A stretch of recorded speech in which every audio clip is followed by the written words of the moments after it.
ও ভাই, ছাতাটা একটু এদিকে ধরেন তো। বড় লোকের কারবার দেখছেন? কিছু কষ্ট থাকে যা নীরবে পুড়িয়ে দেয়, কিছু ক্ষত থাকে যা কখনো শুকায় না। আমার গল্পটা ঠিক তেমনই এক কষ্টের সূচনা ছিল। আর কিছু অহংকার থাকে যা আপনাকে অন্ধ করে দেয়। যখন সেই অহংকার ভেঙে চুরমার হয়, তখন আপনি বুঝতে পারবেন জীবনের সবচেয়ে মূল্যবান জিনিস আপনি কত সহজে হারিয়ে ফেলেছেন। সমাজ যখন আপনাকে তুচ্ছভাবে ক্ষেত বলে দূরে ঠেলে দেয়, তখন আপনার ভেতরের আগুনটা জ্বলে ওঠে। সেই আগুন আপনাকে এমন এক ক্ষমতা এনে দেয় যা দিয়ে আপনি পুরো পৃথিবীকে নিজের হাতের মুঠোয় নিতে পারেন। কেউ জানতো না সেই অবহেলিত ছেলেটাই একদিন হয়ে উঠবে এক রহস্যময় হ্যাকার কিং। সেই হ্যাকার কিং যখন আমার সব কিছু কেড়ে নিতে শুরু করলো, আমার সাজানো জীবনটা যখন লণ্ডভণ্ড হয়ে গেল, তখন আমার মনে শুধু একটা প্রশ্ন ছিল, কে এই অদৃশ্য শক্তি? কেন সে আমাকে এভাবে টার্গেট করেছে? কিন্তু বিধাতার খেলা বড় অদ্ভুত। প্রতিশোধের সেই পথে হঠাৎ করে দেখা হয় তার সাথে, যার জন্য আমার মনে এত কষ্ট ছিল। তারই জন্য আমার ভেতরের মানুষটা আবার জেগে ওঠে। কিন্তু কিভাবে সম্ভব ছিল ভালোবাসা, যখন আমার পরিচয় ছিল শুধু অন্ধকার আর রহস্যেরা? আমি ওকে সেদিন চিনতে পারিনি। আমার সব অহংকার ভেঙে গিয়েছিল যখন আমি ওর ভিতরের মানুষটাকে দেখলাম। আমি জানি ও খারাপ নয়, আমি ওকে ঘৃণা করেছিলাম, কিন্তু ও যখন আমার পাশে দাঁড়ালো, তখন আমি বুঝতে পারলাম ওই মানুষটা ছাড়া আমার জীবন অচল। কিন্তু এই ভালোবাসার মূল্য কি দিতে হবে চরম বিপদের মধ্যে দিয়ে? আমার জীবন তখন দুই ভাগে বিভক্ত। একদিকে অন্ধকার আন্ডারওয়ার্ল্ড, অন্যদিকে তার নিষ্পাপ ভালোবাসা। আরেকদিকে পুলিশ। আমি কি পারবো এই অন্ধকার থেকে বেরিয়ে এসে তার হাতে ধরতে, নাকি আমার সব গোপন রহস্য একদিন আমাদের এই নতুন ভালোবাসাকে গ্রাস করবে? এই গল্প শুধু প্রতিশোধ বা ঘৃণার নয়, এই গল্প ভালোবাসার, ত্যাগের আর এক নতুন পথের সন্ধানের। আমরা কি পারবো সব বাধা পেরিয়ে এক হতে? পারবে কি আমাদের ভালোবাসার সমস্ত রহস্য আর বিপদকে জয় করতে? আমাদের এই যাত্রা আপনাকে নিয়ে যাবে এমন এক অজানা জগতে, যেখানে প্রতি মুহূর্তে বদলে যাবে সম্পর্কের সমীকরণ, আর উন্মোচিত হবে ভালোবাসার নতুন দিগন্ত। গল্প শুরু হয় এক কোলাহলপূর্ণ ঢাকা কলেজের প্রশস্ত ক্যাম্পাস থেকে। অসংখ্য ছাত্রছাত্রীর আনাগোনায় মুখরিত চারপাশ। ফাহিম একজন সাধারণ চেহারার কিছুটা লাজুক ছেলে। হাতে কিছু পুরনো বই নিয়ে কলেজ লাইব্রেরির পাশ দিয়ে হেঁটে যাচ্ছে। তার পরনে হালকা রঙের একটি সাধারণ শার্ট আর প্যান্ট, চুলগুলো অবিন্যস্ত, চোখে মোটা ফ্রেমের চশমা। সে সাধারণত নিজের মনেই থাকে, খুব একটা কারোর সাথে মিশতে চায় না। হঠাৎ একদল উচ্ছল মেয়ের হাসির শব্দ শুনে সে সেই দিকে তাকায়। এত হাসাহাসি করছে কেন ওরা? কি এমন মজার কথা হচ্ছে কে জানে? তার চোখে পড়ে সেই দলের কেন্দ্রবিন্দুতে থাকা মেহেরকে। কলেজের করিডোরের কাছেই মেহের, ক্যাম্পাসের সবচেয়ে সুন্দরী এবং জনপ্রিয় মেয়ে। তার দুই ঘনিষ্ঠ বান্ধবী তৃষা আর নীলুর সাথে হাসতে হাসতে ক্যান্টিনের দিকেই যাচ্ছিল। মেহেরের পরনে সদ্য ফ্যাশন দুরস্থ একটি দামি জিন্স আর টপ, চুলগুলো যত্নে খুলে রাখা, হাতে একটি ব্র্যান্ডেড পার্স। ফাহিম মেহেরের দিকে তাকিয়ে থমকে যায়। তার বুকের ভেতরটা যেন মুহূর্তেই ধুকপুক করে ওঠে। তার চোখে মুগ্ধতা, এক ধরনের বিস্ময়। পৃথিবীর সব কোলাহল যেন মুহূর্তেই থেমে যায় তার কাছে। বাহ, কি অসাধারণ! যেন কোনো রূপকথার রাজকন্যা হেঁটে আসছে। এমন জলমলে হাসি আগে কখনো দেখিনি। সূর্যের আলো ওর হাসিতে ম্লান হয়ে যাচ্ছে। ইস, যদি একটা বার ওর সাথে কথা বলতে পারতাম। মেহের হাসতে হাসতে বন্ধুদের সাথে এগিয়ে যাচ্ছিল। হঠাৎ তার চোখ ফাহিমের দিকে পড়ে। ফাহিমের নির্লিপ্ত তাকানোটা তার পছন্দ হয় না। সে ফাহিমের দিকে এক পলক তাকিয়ে ঠোঁট বেঁকিয়ে এক ধরনের উপহাসের হাসি হাসে। তার চোখে স্পষ্ট অবহেলা এবং তাচ্ছিল্য ফুটে ওঠে। মেহের বন্ধুদের উদ্দেশ্য করে ফাহিমকে শুনিয়ে জোরে হেসে বলে, তৃষা, নীলু, দেখলি এই ধরনের খ্যাত ছেলেগুলো কোথা থেকে আসে কে জানে? দেখলে মনে হয় যেন এখনো গ্রামের কোনো ধান খেতে কাজ করছে। কলেজে আসে নাকি চিড়িয়াখানা দেখতে আসে বুঝি না। এদের দিকে তাকাতো আমার ব্রিটিশ না লাগে? তৃষা ঠোঁট উল্টে হেসে বলে, হ্যাঁ রে মেহের, এদের দেখলেই না আমার মেজাজ খারাপ হয়ে যায়। কি পোশাক পরেছে দেখ, চুল যেন পাখির বাসা বেঁধে এসেছে। আমার মনে হয় এদের ফ্যাশন সেন্সটা এখনো আদিল যুগেই পড়ে আছে। ছি। নীলু মুখ কুঁচকে গলার স্বর কিছুটা উঁচিয়ে বলে, ছি, এদের জন্যই তো কলেজের মান ইজ্জত কমে যাচ্ছে। আমাদের কলেজের সুনাম নষ্ট হচ্ছে এদের জন্য। এদের দেখলেই আমার গা ঘিন ঘিন করে। মনে হয় যেন এক্ষুনি পালিয়ে যায় লন্ডনে বা নিউ ইয়র্কে, যেখানে সভ্য মানুষ থাকে। ফাহিম মেহেরের কথাগুলো স্পষ্ট শুনতে পায়। তার মুখটা মুহূর্তেই ফ্যাকাশে হয়ে যায়, যেন কেউ তার মুখে এক বালতি ঠান্ডা জল ঢেলে দিয়েছে। তার চোখে ফুটে ওঠা মুগ্ধতা এক মুহূর্তেই তীব্র অপমানে পরিণত হয়। সে দ্রুত চোখ নামিয়ে ফেলে, যেন মেহের তাকে আর দেখতে না পারে। মেহেরের দিকে তাকানোটা যেন তার মহাভারত অশুদ্ধ করে দিয়েছে। সে মাথা নিচু করে সেখান থেকে দ্রুত পায়ে চলে যেতে শুরু করে, তার বইগুলো বুকের কাছে শক্ত করে ধরা। ফাহিম মনে মনে তিক্ততা নিয়েই বলে, আমি আমি কি এতই খারাপ দেখতে? আমার পোশাক কি এতই জঘন্য? ওরা কেন এমন বললো? আমি তোকে কিছুই বলিনি, শুধু একটু তাকিয়েছিলাম। সামান্য তাকানো কি এত বড় অপরাধ? মেহেরের অহংকারী হাসি ফাহিমের বুক পুড়িয়ে দেয়। সে চুপচাপ চলে যায়। মেহেরের কাছে সে কেবলই তুচ্ছ। সারা রাত নির্ঘুম কেটে যায় ফাহিমের। অপমান আর ভালোবাসা তাকে দগ্ধ করে। পরদিন মেহেরের জন্য যত্ন করে এক প্রেমপত্র লেখে সে। মনে তার সুপ্ত আশা। কলেজ ক্যাম্পাসে মেহেরকে একা পেয়ে ফাহিম কাঁপা কাঁপা গলায় তার দিকে এগিয়ে যায়।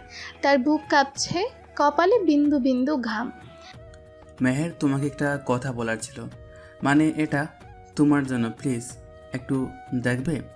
মেহের ফাহিমের দিকে তাকায়, তার চোখে সেই পুরনো অবহেলা। সে যেন অবাকই হয় না যে ফাহিমের মতো কেউ তার কাছে এসেছে, বরং বিরক্ত হয়। কি কথা? কি চাস তুই? কেন আমার সামনে এসেছিস? তোর মতো ছেলেরা আমার আশেপাশে ঘোরাঘুরি করবে, এটা আমার একদম পছন্দ না। তোর কি লজ্জা করে না? আমার কাছে কেন এসেছিস?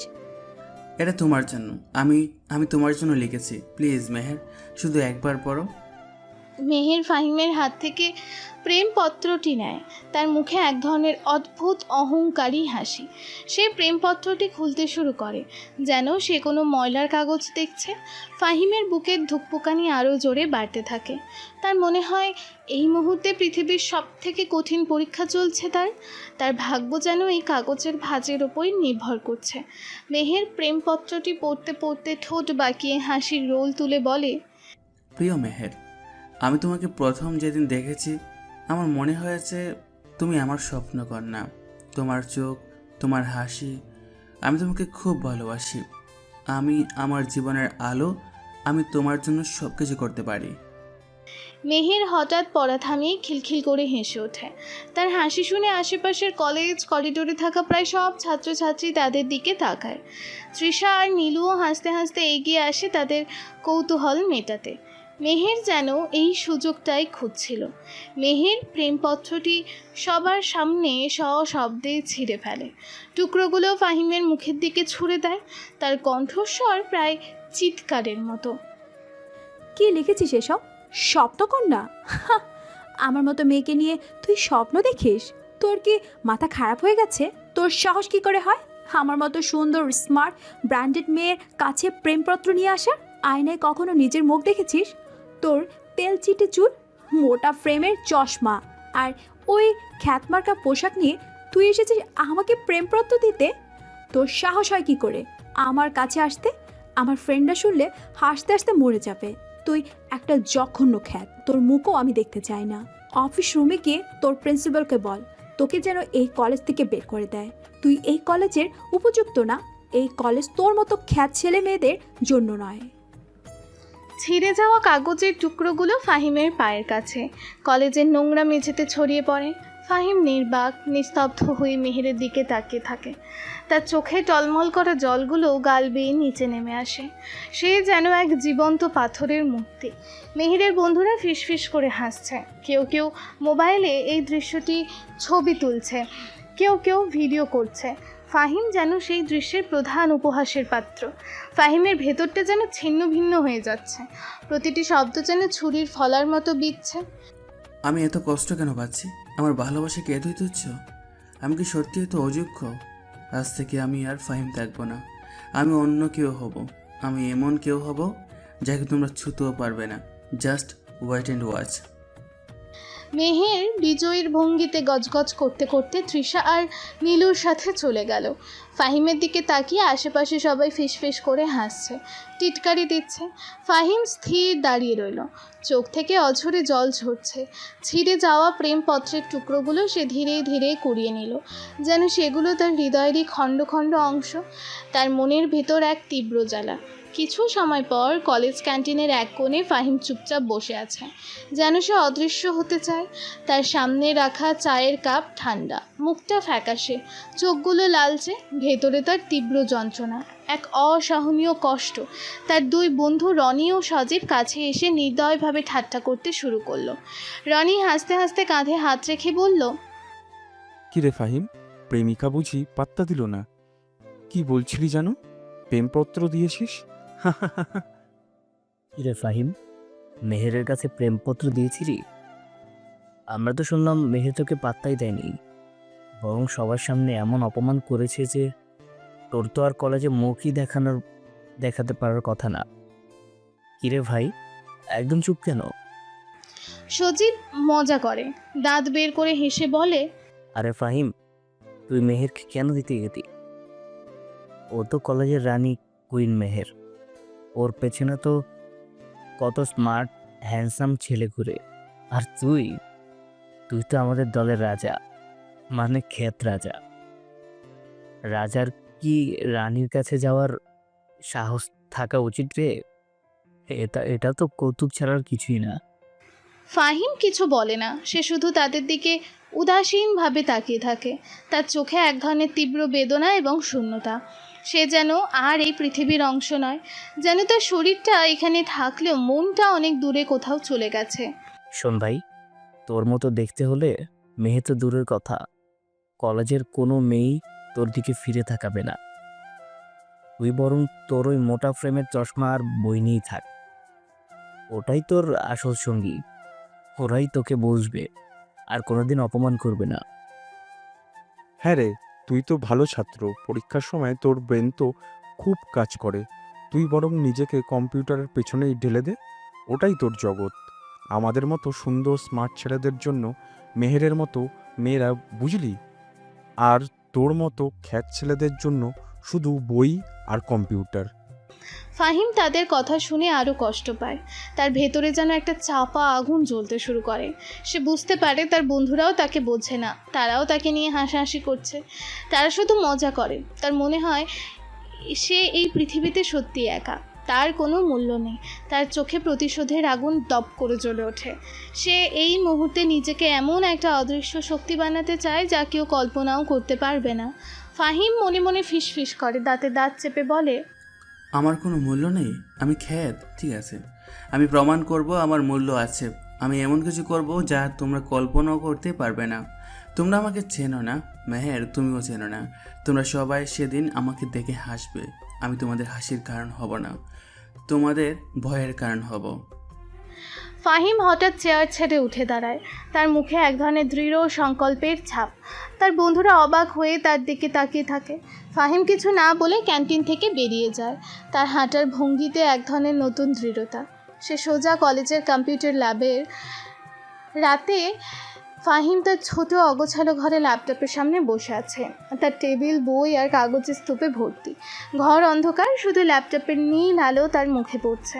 তার চোখে ঘুম নেই। সে বারবার মেহেরের অপমানের কথাই ভাবছে।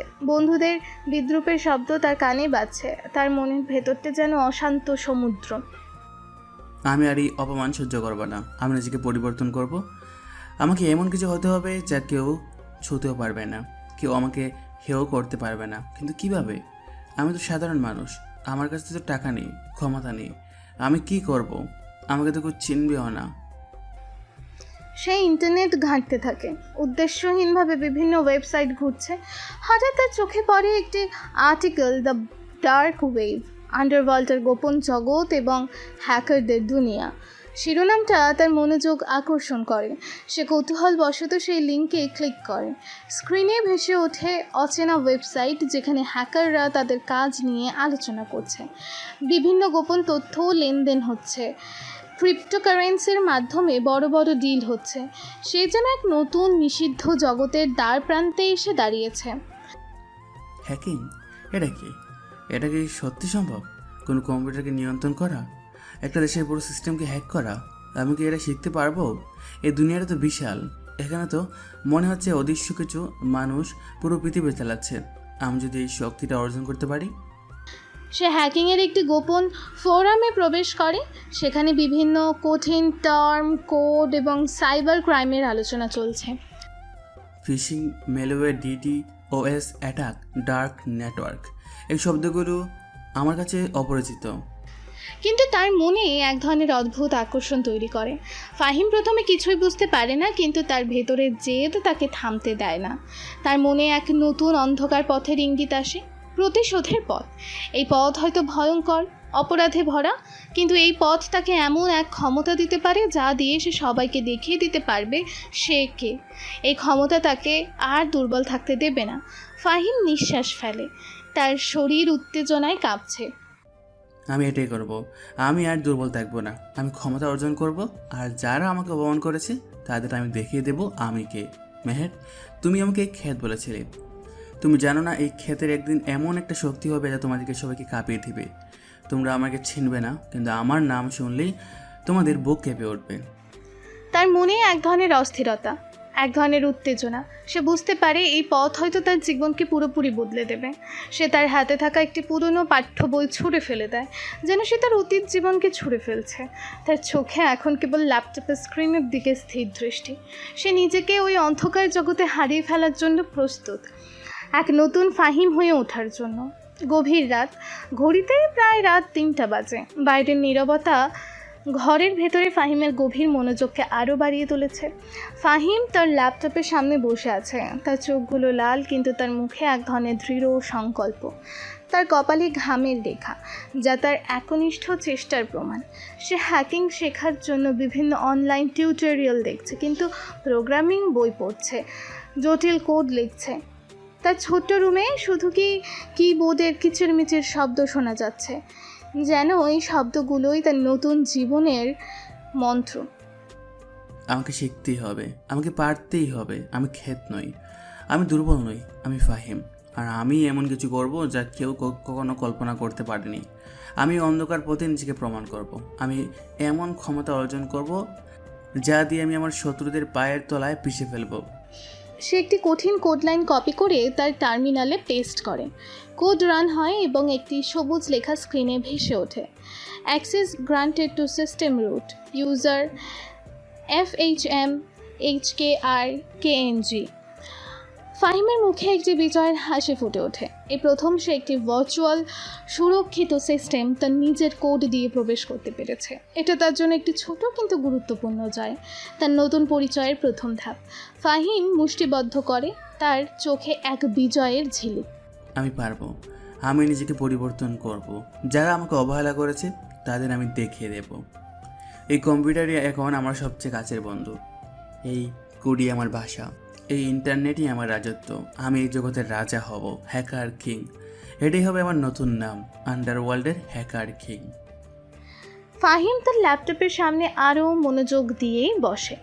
তার চোখে মুখে এক দৃঢ় সংকল্প ফুটে ওঠে।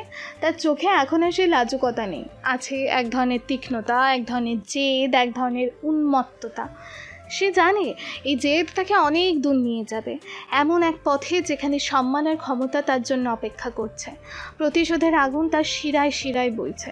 সে তার অতীতকে পেছনে ফেলে এক নতুন ফাহিম হয়ে উঠছে। সে যে কখনোই কারো অবহেলা সহ্য করবে না, তার যাত্রা কেবল শুরু। দিনের দিন, মাসের পর মাস কেটে যায়। একটি সকাল মেহের তার লাক্সারিয়াস বেডরুমে বসে তার ফোনে ইনস্টাগ্রাম স্ক্রল করছে। তার মুখে এক ধরনের আত্মতৃপ্ত হাসি, কারণ তার প্রোফাইলে নতুন আপলোড করা ছবিতে অসংখ্য লাইক আর কমেন্টস। তার পরনে দামি নাইটওয়্যার, পাশে টেবিলের ওপর তার প্রিয় ব্র্যান্ডেড মেকআপ কিট রাখা। হঠাৎ করেই তার ফোনের স্ক্রিন ফ্রিজ হয়ে যায় এবং কিছু অদ্ভুত টেক্সট ভেসে ওঠে। মেহের অবাক হয়ে যায়, বিরক্ত হয়ে বলে, হোয়াট দ্য ফাক, কি হচ্ছে এটা? আমার ফোন হ্যাক করলো নাকি? ইস, আমার তো এক্ষুনি নতুন মডেলের ফোন দরকার। হঠাৎ তার ইনস্টাগ্রাম ফিডে তার কিছু পুরনো ব্যক্তিগত ছবি এবং কিছু পুরনো চ্যাট হিস্টোরি ভেসে ওঠে, সে যা অনেক আগেই ডিলিট করে দিয়েছিল বলে মনে করত। ছবিগুলো স্পষ্টতই তার অনুমতি ছাড়া প্রকাশ করা হয়েছে। চ্যাটগুলোতে তার কিছু অহংকারী মন্তব্য এবং কিছু পার্সোনাল চ্যাটিং আছে। মেহেরের মুখটা ফ্যাকাশে হয়ে যায়, সে হতভম্ব হয়ে স্ক্রিনের দিকে তাকিয়ে থাকে। তার হাসি মুহূর্তেই উধাও হয়ে যায়। চিৎকার করে বলে, নীলু, তৃষা, তোরা কোথায়? দেখ দেখ আমার ইনস্টাগ্রাম কি হয়েছে, কে করলো এটা? কি তার হয়েছে মা মা? ঘরে প্রবেশ করে। সকালে সকালে এত চিৎকার করছিস কেন? আমার ঘুমটা ভেঙে দিলি তো। মেহের ফোনের স্ক্রিন মায়ের দিকে ধরে বলে, দেখো মা, আমার ইনস্টাগ্রাম কেউ হ্যাক করেছে, আমার পুরনো সব ছবি আর চ্যাট প্রকাশ করে দিয়েছে, আমার প্রাইভেসি নষ্ট করেছে। কে এই কাজ করলো? আমার তো বিশ্বাস হচ্ছে না। মেহেরের মা স্ক্রিন দেখে অবাক হয়ে বলেন, এসব কি মেহের? এই ছবিগুলো তো অনেক পুরনো, আর এই চ্যাটগুলো তুই তো বলতিস ডিলিট করে দিয়েছিস। কে এই কাজ করলো? তোর কোনো শত্রু আছে নাকি? মেহের কেঁদে ফেলে। শত্রু? আমার আবার শত্রু কে হবে? আমি তো কারোর সাথে খারাপ ব্যবহার করিনি, সবাই আমাকে ভালোবাসে। এটা নিশ্চয়ই কোনো ফ্রাস্ট্রেটেড ছেলে বা কোনো হিংসুটে মেয়ে করেছে। আমার মান সম্মান সব শেষ করে দিল। কলেজ থেকে আমার বন্ধুরা হয়তো জেনে গেছে। মেহের তার ফোন ছুঁড়ে ফেলে দেয়। তার চোখে রাগের আগুন। সে বুঝতে পারছে না এই ঘটনার পেছনে কে আছে। তার অহংকার যেন এক মুহূর্তে চূর্ণ হয়ে গেছে। সে দেয়ালের দিকে তাকিয়ে ফুপিয়ে কাঁদতে থাকে। ঢাকা কলেজের ক্যান্টিন। মেহের, তৃষা এবং নীলু একসাথে বসে আছে। মেহেরের মুখটা কালচে হয়ে আছে, চোখ ফোলা। তাদের চারপাশে অন্যান্য ছাত্রছাত্রীরা ফিসফিস করে কথা বলছে এবং কেউ কেউ মেহেরের দিকে তাকিয়ে হাসছে। মেহেরের অস্বস্তি স্পষ্ট। মেহের রাগ আর হতাশা নিয়ে বলে, আমি বিশ্বাস করতে পারছি না, এটা আমার সাথে ঘটলো। আমার ইনস্টাগ্রাম হ্যাক করে দিল, আমার সব ব্যক্তিগত চ্যাট আর ছবি সবাই দেখে ফেলেছে। তোদের মধ্যে কেউ কি জানিস কে এই কাজটা করতে পারে? আমার মনে হয় কোনো লোকাল হ্যাকার ছাড়া আর কেউ এই কাজটা করেনি। তৃষা মুখটা ঘুরিয়ে ফিসফিস করে বলে, আরে মেয়ে শান্ত হ, কে বা কারা এই কাজ করেছে তা নিয়ে এত ভাবলে হবে?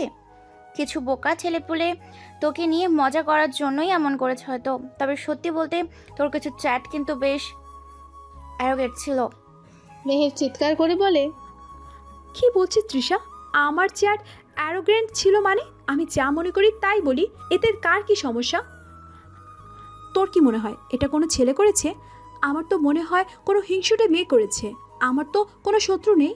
নীলু চিন্তিত মুখে বলে, কিন্তু মেহের, আমরাও তো শুনলাম এই হ্যাকার নাকি বেশ বিপজ্জনক।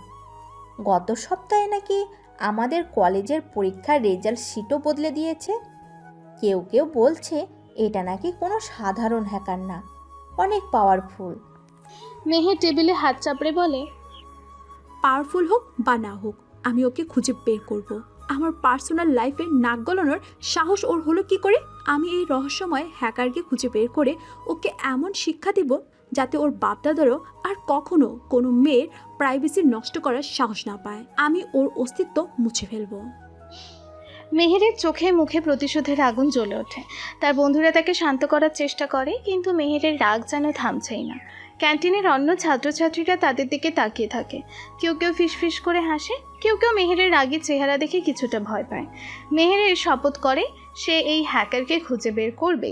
এদিকে ফাহিম তার ছোট্ট অন্ধকার ঘরে ল্যাপটপের সামনে বসে আছে। তার মুখে এক ধরনের দুষ্টু হাসি।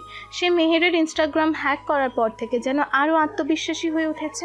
তার সামনে একাধিক স্ক্রিন খোলা, যেখানে সে বিভিন্ন হ্যাকিং টুলস আর কোড নিয়ে কাজ করছে। তার চারপাশে চিপসের প্যাকেট আর কফির মগ। ফাহিম একাই কথা বলছে, যেন তার কম্পিউটারই তার বন্ধু। মেহেরের মুখটা দেখার মতো ছিল। আমার মনে হয়েছিল ওর অহংকারটা এবার একটু কমেছে, কিন্তু এটা তো সবে শুরু, আরও অনেক কিছু বাকি আছে। মেহের, অপেক্ষা করো।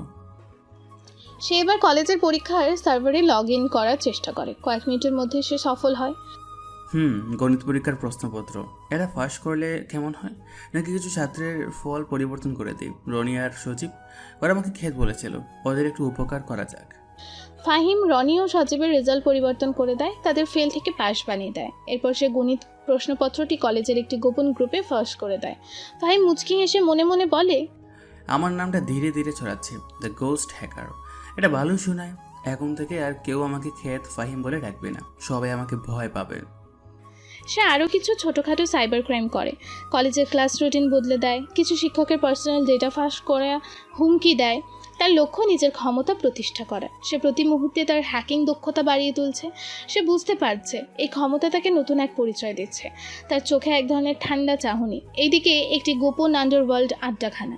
শহরের কুখ্যাত cyber crime gang the shadow সিন্ডিকেটের প্রধান রুক্ষ চেহারার বাবলু ভাই তার দুই ডান হাত রানা ও জনিকে নিয়ে বসে আছে।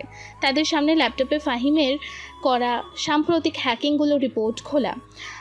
বাবলু ভাই ধোঁয়া ছেড়ে গম্ভীর গলায় বলে, এই নতুন হ্যাকারটা কে রে? The ghost hacker. কলেজের সামান্য পরীক্ষা ফাঁস আর কিছু ইনস্টাগ্রাম হ্যাক করে আমাদের কান পর্যন্ত পৌঁছে গেছে। ছেলেটা নাকি বেশ চালু। রানা বলে, হ্যাঁ ভাই, ওর টেকনিকগুলো কিন্তু বেশ ক্লিন। ছোটোখাটো কাজ হলেও ওর ট্র্যাক পাওয়া যায় না। আমাদের লোকজনেরও না কেউ খুঁজে পাচ্ছে না। মনে হচ্ছে নতুন জুনিয়র পুলিশ এসেছে বাজারে। জনি বলে, ভাই, আমরা ওর কিছু কাজ লক্ষ্য করেছি। কলেজের সার্ভার এসে যেভাবে ঢুকেছে সেটা কোনো সাধারণ হ্যাকারের কাজ নয়। ওর আইপি অ্যাড্রেস বা ডিজিটাল ফুটপ্রিন্ট কিছুই পাওয়া যাচ্ছে না। মনে হচ্ছে সে বেশ সিস্টেম্যাটিক। বাবলু ভাই টেবিলে হাত চাপড়ে বলে, তাহলে কি বলছিস? ছেলেটার ব্রেন আছে? আমাদের এখন ওর মতো কাউকে দরকার। আমাদের বিদেশি অ্যাকাউন্টগুলো হ্যাক করা দরকার। ছোটখাটো হ্যাকার দিয়ে কাজ হবে না। ওকে খুঁজে বের কর। আমরা ওকে আমাদের দলে টানবো। ওকে ডার্ক ওয়েব ওর সাথে যোগাযোগ করার চেষ্টা করব। ভাই, কিন্তু ও যদি রাজি না হয়? রাজি না হলে? বাবলু ভাইয়ের সাথে কেউ রাজি না হতে পারে না। ওকে একবার আমার সামনে নিয়ে আয়। আমরা ওকে এমন প্রস্তাব দেব যা ও ফিরিয়ে দিতে পারবে না। ওর মতো নতুন ট্যালেন্ট আমাদের দরকার। আমরা ওকে দিয়ে বড় বড় কাজ করাবো। বাবলু ভাইয়ের চোখে এক ধরনের লোভ আর ক্ষমতা প্রদর্শনের ইচ্ছা। তারা জানে ফাহিম তাদের জন্য কতটা মূল্যবান হতে পারে।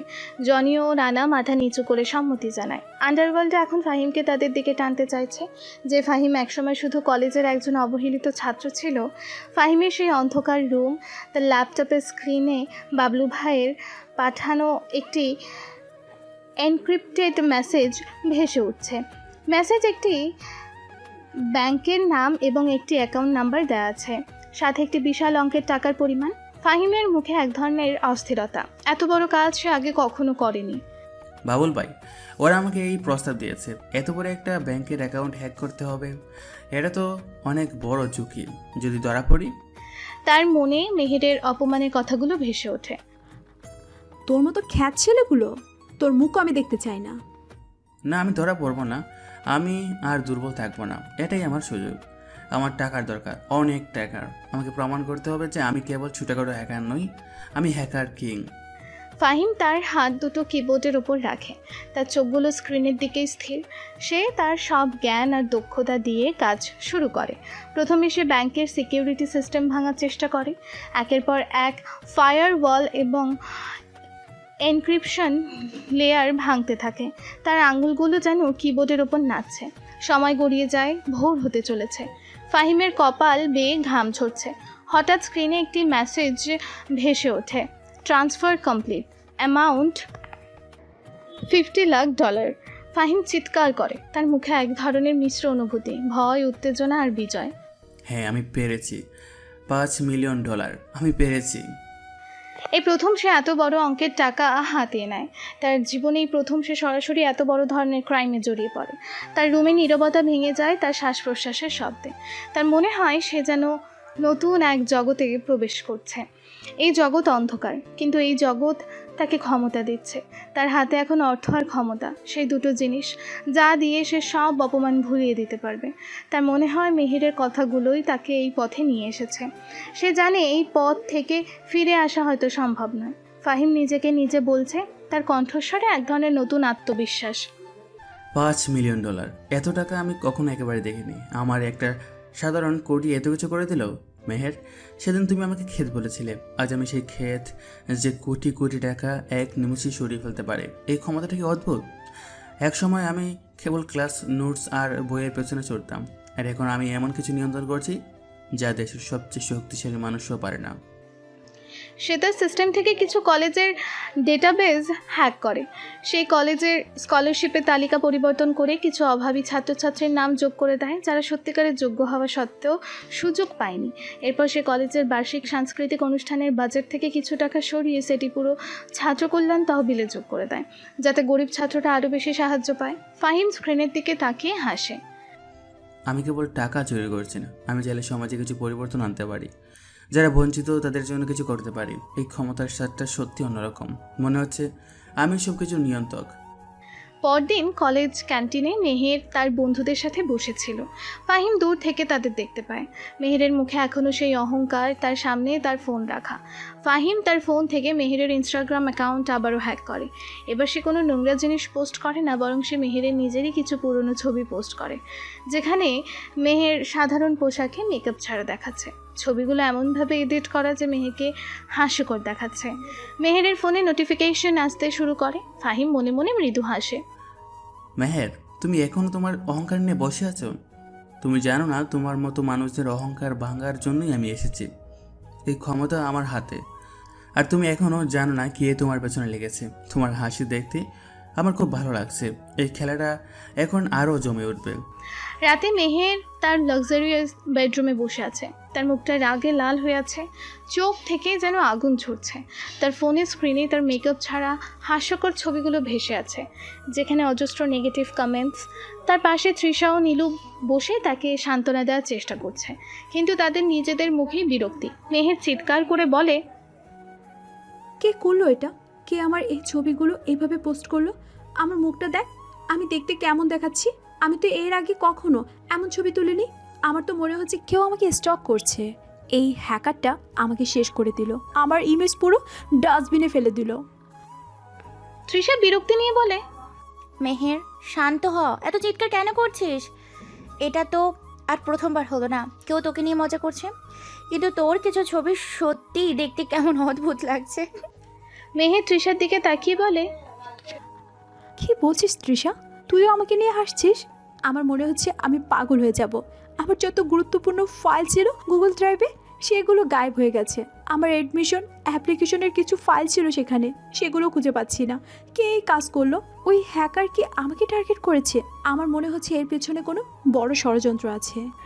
নীলু দীর্ঘশ্বাস ফেলে বলে, মেহের, আমরা জানি না কে এই কাজ করছে, কিন্তু তোর সব ফাইল গায়েব হয়ে যাওয়াটা চিন্তার বিষয়। তোর ভার্সিটির অ্যাপ্লিকেশনের ডেডলাইন তো সামনে, কি করবি এখন? মেহের মাথায় হাত দিয়ে বলে, আমি মানসিকভাবে বিধ্বস্ত হয়ে গেছি। আমি রাতে ঘুমাতে পারি না, দিনে আমার অস্বস্তি লাগে, আমার পড়াশোনা নষ্ট হচ্ছে। মনে হচ্ছে আমার জীবনটা যেন অন্য কেউ নিয়ন্ত্রণ করছে। আমি এই রহস্যময় হ্যাকারকে ক্ষমা করব না। আমি ওকে খুঁজে বের করব এবং ওর হাত পা ভেঙে দেব। ও কেন আমাকে এভাবে টর্মেন্ট করছে? আমি ওর কি ক্ষতি করেছি? মেহেরের ফোনটা ছুঁড়ে ফেলে দেয়। তার চোখে জল টলমলো করছে। সে মানসিকভাবে ভেঙে পড়েছে। তার বন্ধুরা তাকে সান্ত্বনা দেওয়ার চেষ্টা করে, কিন্তু মেহেরের রাগ আর হতাশা যেন কোনো কিছুতেই কমছে না। তার অহংকার যেন ভাঙতে শুরু করেছে। এদিকে ফাহিম তার ল্যাপটপের সামনে বসে আছে। সে মেহেরের অনলাইন অ্যাক্টিভিটি পর্যবেক্ষণ করছে। মেহেরের হতাশাজনক ইনস্টাগ্রাম পোস্টগুলো আর তার বন্ধুদের সাথে করা কান্নার ভিডিওগুলো সে দেখছে। ফাহিমের মুখে এক ধরনের অদ্ভুত হাসি, যা একই সাথে প্রতিশোধের তৃপ্তি এবং এক ধরনের শূন্যতা প্রকাশ করে। ফাহিম নিজেকে নিজেই বলছে, মেহের, তুমি আমাকে অপমান করেছিলে, এখন তুমি কাঁদছো। তোমার এই কষ্টটা আমার কাছে এক ধরনের জয়। তুমি সেদিন আমাকে ক্ষেত বলেছিলে, আজ দেখো সে ক্ষেত তোমার চোখের জল দেখতে পাচ্ছে, আর তুমি কিছু করতেও পারছো না। সে মেহেরের একটি কান্নার ভিডিও চালু করে। মেহেরের আর্তনাদ শুনে ফাহিমের মনে এক ধরনের শীতল তৃপ্তি আসে। আমি জানি এটা হয়তো খুব খারাপ কাজ, কিন্তু তুমি আমার সাথে যা করেছিলে তার থেকে এটা কি বেশি খারাপ? আমার আত্মসম্মানকে তুমি ধুলে মিশিয়ে দিয়েছিলে।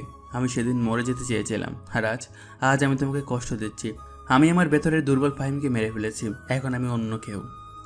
সে নিজের হাতের দিকে তাকায়। তার আঙুলগুলো কিবোর্ডে যেভাবে নাচে তাতে এক ধরনের দক্ষতা ফুটে ওঠে। সে নিজের বদলে যাওয়াটা দেখে নিজেই অবাক হয়। কে এই ফাহিম? সে কি সেই লাজুক ছেলেটা যে মেয়ের সামনে কথা বলতেও ভয় পেত, নাকি সে এই হ্যাকার কিং যে কারো জীবন এক নিমেষেই উলটপালট করে দিতে পারে? এই অন্ধকার জগৎটা আমাকে এমন ক্ষমতা দিয়েছে যা আমি কখনো কল্পনা করিনি। ফাহিম কম্পিউটারের স্ক্রিনের দিকে তাকিয়ে থাকে। মেহেরের কষ্ট তার প্রতিশোধের আকাঙ্ক্ষাকে আরও বাড়িয়ে তোলে, কিন্তু তার ভেতরে কোথাও এক ধরনের শূন্যতাও কাজ করে। এই প্রতিশোধ তাকে কী দেবে সে জানে না, তবে সে এই খেলাটা চালিয়ে যাবে। একদিকে বাবলু ভাই, রানা, জনি এবং আরও কিছু গ্যাং সদস্য বসে আছে। তাদের সামনে একটি প্রজেক্টর স্ক্রিনে ফাহিমের বিভিন্ন হ্যাকিংয়ের খবর দেখানো হচ্ছে। তার নাম এখন শুধু কলেজ বা স্থানীয় ছোটোখাটো মহলেই সীমাবদ্ধ নেই, পুরো বাংলাদেশের আন্ডারওয়ার্ল্ডে তার নাম ছড়িয়ে পড়েছে।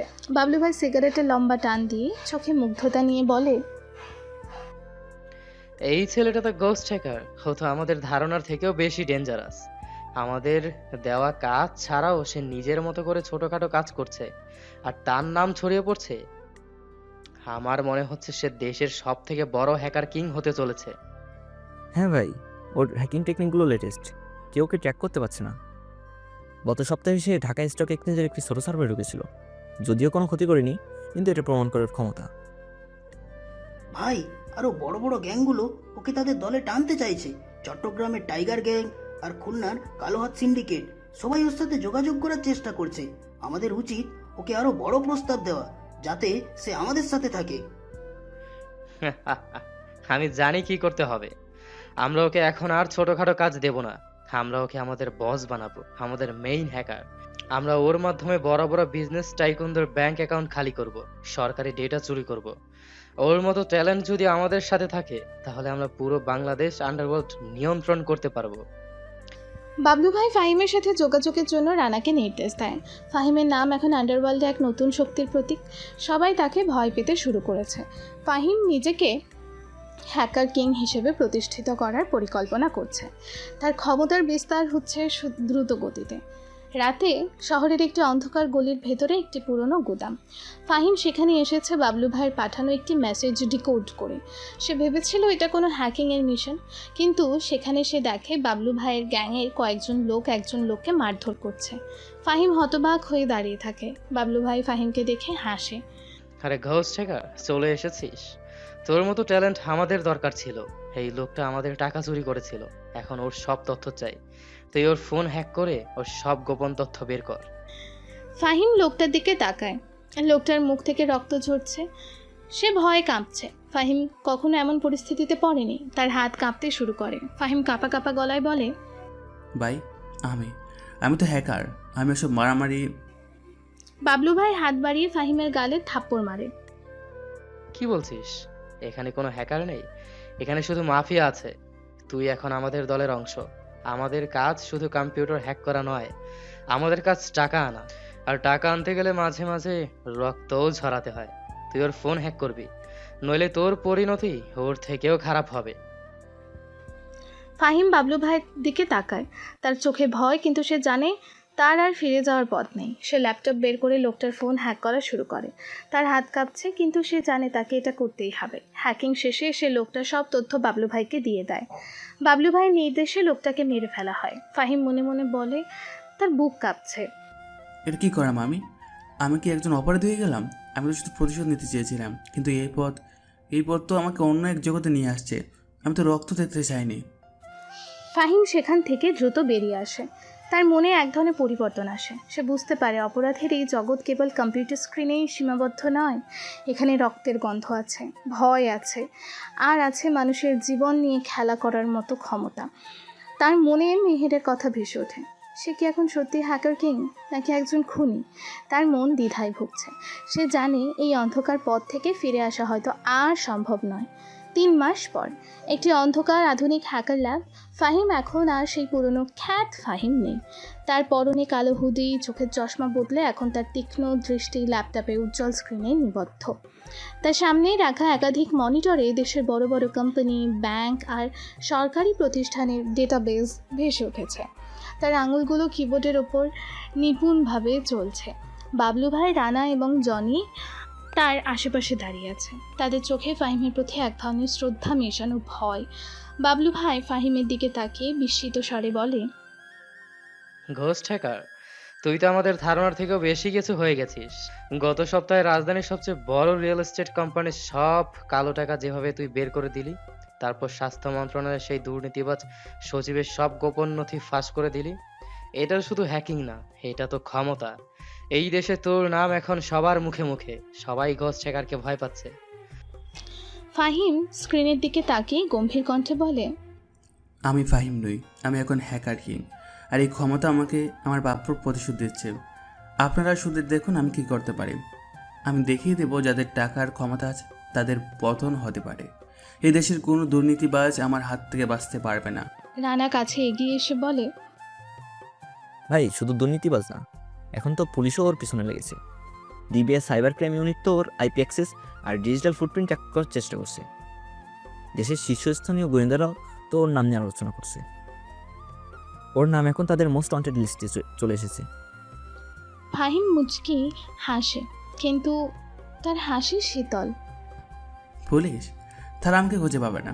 তারা এখনও জানে না তারা কার সাথে খেলা করছে। আমি তাদের চেয়ে 10 ধাপ এগিয়ে আছি। তারা যত খুঁজবে ততই আমার নাম আরও ছড়াবে। আমি চাই তারা আমাকে ভয় পাক। জনি স্ক্রিনে একটু সংবাদ চ্যানেল চালু করে। সেখানে ফাহিমের হ্যাকিং নিয়ে ব্রেকিং নিউজ দেখানো হচ্ছে। একজন সংবাদ পাঠক বলছে, দেশের ইতিহাসে এত বড় সাইবার হামলার ঘটনা আগে কখনো ঘটেনি। এই রহস্যময় হ্যাকার কিং কে তা নিয়ে সারা দেশে তোলপাড় চলছে। পুলিশ সর্বস্ব সতর্কতায় আছেন। ফাহিম নিঃশ্বাস ফেলে, তার চোখে এক ধরনের উগ্র আত্মবিশ্বাস। তারা আমাকে ভয় পাবে মেহের, তুমিও ভয় পাবে। তোমরা আমাকে ক্ষেত বলেছিলে, এখন সেই ক্ষেতের নাম শুনলে তোমাদের বুক কেঁপে উঠবে। এদিকে ঢাকা কলেজের ক্যান্টিনে মেহের তার বন্ধু তৃষা আর নীলুর সাথে বসে আছে। তাদের মুখে কোনো হাসি নেই, এক ধরনের উদ্বেগ। ক্যান্টিনের টিভি স্ক্রিনে ব্রেকিং নিউজ চলছে, হ্যাকার কিংয়ের নতুন সাইবার হামলা এবং দেশের আর্থিক ক্ষেত্রে তোলপাড়। অন্যান্য ছাত্রছাত্রীরাও টিভির দিকে তাকিয়ে ফিসফিস করছে। তৃষা চিন্তিত মুখেই বলে, মেহের শুনছিস, এই হ্যাকার কিং নাকি গত রাতে দেশের একটা বড় টেলিকম কোম্পানির সার্ভার ডাউন করে দিয়েছে। কোটি কোটি টাকার ক্ষতি হয়েছে, সরকার পর্যন্ত হিমশিম খাচ্ছে। নীলু ভয় ভয় বলে, আমার তো গা ছমছম করছে। এই লোকটা কে? সে কি মানুষ নাকি কোনো এলিয়েন? তার নাম শুনলেই আমার বুক কেঁপে ওঠে। বাবাও কালকে বলছিল এই হ্যাকার যদি তাদের ব্যাংকের সার্ভার হ্যাক করে দেয় তাহলে সব শেষ হয়ে যাবে। মেহের ভয়ে ফ্যাকাশে হয়ে গেছে, তার অহংকারী ভাবটা কেটে গেছে। এসব কি হচ্ছে? আমার তো ভয় লাগছে। প্রথমে আমার ইনস্টাগ্রাম, তারপর আমার গুগল ড্রাইভ, এখন দেশের বড় বড় কোম্পানি। এই হ্যাকারটি কি আমাদের সবার জীবনকে নিয়ন্ত্রণ করতে চাইছে? ওর ক্ষমতাটা এত বেশি কি করে হলো? মেহেরের ফোন বেজে ওঠে। তার বাবা ফোন করেছেন। মেহের ফোন রিসিভ করে। হ্যাঁ বাবা, কি হয়েছে? মেহেরের বাবা ফোনে উত্তেজিত কণ্ঠে বলে, মেহের, তোকে কি বলবো জানি না। আমাদের মুনির গ্রুপ অফ ইন্ডাস্ট্রিজের প্রধান সার্ভারে কেউ হামলা করেছে। এখনও পুরো সিস্টেমটা ডাউন। ওরা আমাদের সব ডেটা এনক্রিপ্ট করে ফেলেছে আর র্যানসামওয়্যার পাঠিয়েছে। ওরা নাকি 50 কোটি টাকা চাইছে, নইলে সব ডেটা মুছে দেবে। নিশ্চয়ই এই কাজ ওই হ্যাকার কিংই করেছে। মেহেরের হাত থেকে ফোনটা পড়ে যায়। তার চোখ কপালে উঠে যায়। সে বিশ্বাস করতে পারে না তাদের পরিবারেও এই বিপদ এসেছে।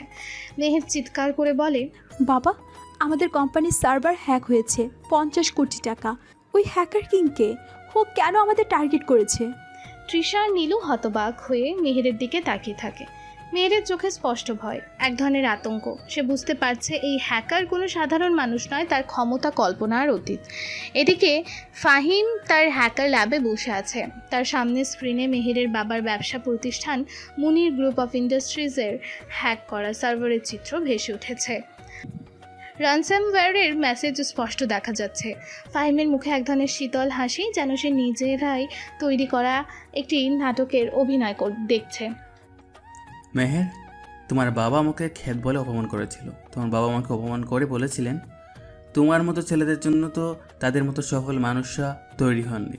মনে আছে মেহের, তোমার বাবা যখন কলেজের গেটে তোমাকে নামিয়ে দিয়েছিল আর আমাকে বলেছিলেন তোর মতো গরিব ছাত্রদের জন্য এই কলেজ না। এখন দেখো সেই গরিব ছেলেটা তোমার বাবার সব কিছু এক নিমিষেই শেষ করে দিতে পারে। তার মনে পড়ে মেহেরের প্রেমপত্র ছেড়ে ফেলার দৃশ্য, বন্ধুদের বিদ্রুপ। এই ঘটনাগুলো তাকে আরও শক্তিশালী করে তোলে। আমি এই কাজটা কেন করলাম? শুধু টাকার জন্য না, এটা টাকার জন্য না, এটা তোমাদের শিক্ষা দেওয়ার জন্য মেহের। তোমার পরিবার যে অহংকার করে সেই অহংকার ভাঙার জন্য। তোমরা ভেবেছিলে আমি কিছু করতে পারবো না, আমি তোমাদের দেখিয়ে দেবো আরও অনেক কিছু বাকি আছে। সে তার সিস্টেম থেকে একটি নোটিফিকেশন পাঠায় মেহেরের বাবার কাছে, যেখানে লেখা থাকে, সময় শেষ, র্যানসম না দিলে সব ডেটা মুছে ফেলা হবে। মেহেরের ফোন বেজে ওঠে। সে ফাহিমের পাঠানো নোটিফিকেশন দেখে চমকে ওঠে। মেহের ফোনে তার বাবার সাথে কথা বলছে। বাবা, কি হয়েছে? নোটিফিকেশন কেন এলো? ওরা কি ডেটা মুছে দিচ্ছে? আমরা কি কিছু করতে পারছি না? মেহেরের বাবা ফোনে কান্না মিশ্রিত কণ্ঠে বলে, না মা, আমরা আর পারছি না। ওরা ডেটা মুছতে শুরু করেছে। আমাদের সব শেষ হয়ে যাচ্ছে। এই হ্যাকার আমাদের জীবন নষ্ট করে দিল। মেহের, আমি কি করব? মেহের ফোন কেটে দেয়। তার চোখে জল। সে বুঝতে পারে এই সাইবার হামলা নিছকই দুর্ঘটনা নয়, এটি তাদের পরিবারকে লক্ষ্য করে চালানো একটি হামলা। সে কাউকে বলতে পারছে না যে এই হ্যাকার তাদের টার্গেট করছে। তার মনে এক ধরনের অজানা ভয় কাজ করে। পরের দিন মেহের তার ল্যাপটপ নিয়ে কলেজ লাইব্রেরিতে বসে আছে। তার মুখে হতাশা, চোখে জল। সে ইন্টারনেটে হ্যাকার কিং নিয়ে সার্চ করছে, কিন্তু কোনো কুল কিনারা খুঁজে পাচ্ছে না। তার পাশে তৃষা, নীলু বসে আছে। তারাও চিন্তিত। তাদের সব হাসি খুশি মুখগুলো এখন গম্ভীর। মেহের কাঁপা কাঁপা গলায় বলে, আমার বাবার কোম্পানি প্রায় দেউলিয়া হতে চলেছে। সব ডেটা মুছে ফেলেছে হ্যাকাররা। আমাদের ব্যবসা এখন প্রায় বন্ধের মুখে। আমি বুঝতে পারছি না এই পরিস্থিতি থেকে বের হব কিভাবে। আমরা তো এই বিষয়ে কিচ্ছুই জানি না। এটা তো কোনো সিনেমার প্লট মনে হচ্ছে। মেহের, আমি জানি এটা কঠিন, কিন্তু তোর বাবা তো এত বড় ব্যবসায়ী, তিনি কি কিছু করতে পারছে না? পুলিশ বা গোয়েন্দা সংস্থা? পুলিশ কিছুই করতে পারছে না। তারা বলছে এই হ্যাকার এত স্মার্ট যে তাকে ট্র্যাক করা অসম্ভব। আমার বাবা তো পুরো ভেঙে পড়েছেন। তিনি তো এখন আর কথাই বলতে পারছেন না। এই হ্যাকারকে আমি খুঁজে বের করে ওর কাছে মাপ চাইব, যদি ও আমাকে ক্ষমা করে দেয়। মেহের, তুই কার কাছে মাপ চাইবি? তুই তো জানিসই না কে এই হ্যাকার। আর হ্যাকার কিং কেন তোর কথা শুনবে? সে তো দেশের সবচেয়ে ক্ষমতাধর হ্যাকার। আমি জানি না, কিন্তু আমার মনে হচ্ছে এর পেছনে কোনো কারণ আছে। কেন আমাদের টার্গেট করলো? আমি অসহায়। আমার মনে হচ্ছে আমি এখন এই পৃথিবীর সবচেয়ে একা মেয়ে। আমি কখনো ভাবিনি আমি এভাবে ভেঙে পড়ব। আমার কাছে এখন কোনো সমাধান নেই। আমি কি করব? মেহের ল্যাপটপের স্ক্রিনে হাত রেখে চোখ বন্ধ করে। তার মুখটা এতটাই অসহায় দেখাচ্ছে যেন সে এক মুহূর্তে তার সব অহংকার হারিয়ে ফেলেছে। সে বুঝতে পারছে না এই পরিস্থিতি থেকে কিভাবে বের হবে। তার মনে শুধু একটাই প্রশ্ন, কে এই হ্যাকার? আর কেন সে আমাকে এভাবে ধ্বংস করছে? তার মনে এখন শুধুই ভয়, অসহায়ত্ব আর হতাশা। এদিকে ফাহিমের হ্যাকার ল্যাব। ফাহিম তার ল্যাপটপের সামনে বসে আছে। মেহেরের পরিবারের অবস্থা দেখে তার মুখে এক ধরনের তৃপ্তি, কিন্তু তার চোখে এক ধরনের ঠান্ডা শূন্যতা। তার চারপাশের স্ক্রিনগুলোতে বিভিন্ন দেশের সাইবার নিরাপত্তা দুর্বলতা দেখা যাচ্ছে। ফাহিম নিঃশ্বাস ফেলে, একাই কথা বলছে।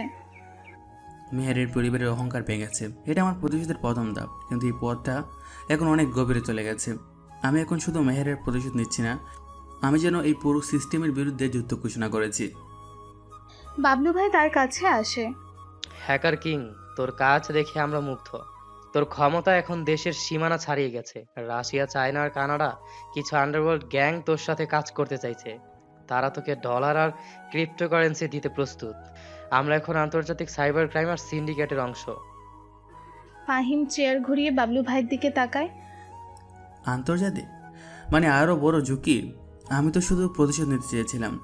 এই পথটা থেকে কি আরও ফিরে আসা যাবে না? আমি তো এখন রক্ত দেখেছি, একজন নিরীহ লোক আমার সামনে মারা গেল, আর আমি কিছু করতে পারিনি। ফিরে আসা? একবার এই পথে পা রাখলে আর ফিরে আসার উপায় নেই হ্যাকার কিং। তুই এখন আমাদের দলের অংশ। তুই এখন একজন আন্তর্জাতিক অপরাধী। তোর নাম এখন শুধু বাংলাদেশের পুলিশ না, ইন্টারপোলের খাতাতেও চলে আসবে। এটা তোর নতুন জীবন। তোর এই ক্ষমতা এখন তোর নিয়ন্ত্রণে নেই, এটা আমাদের নিয়ন্ত্রণে।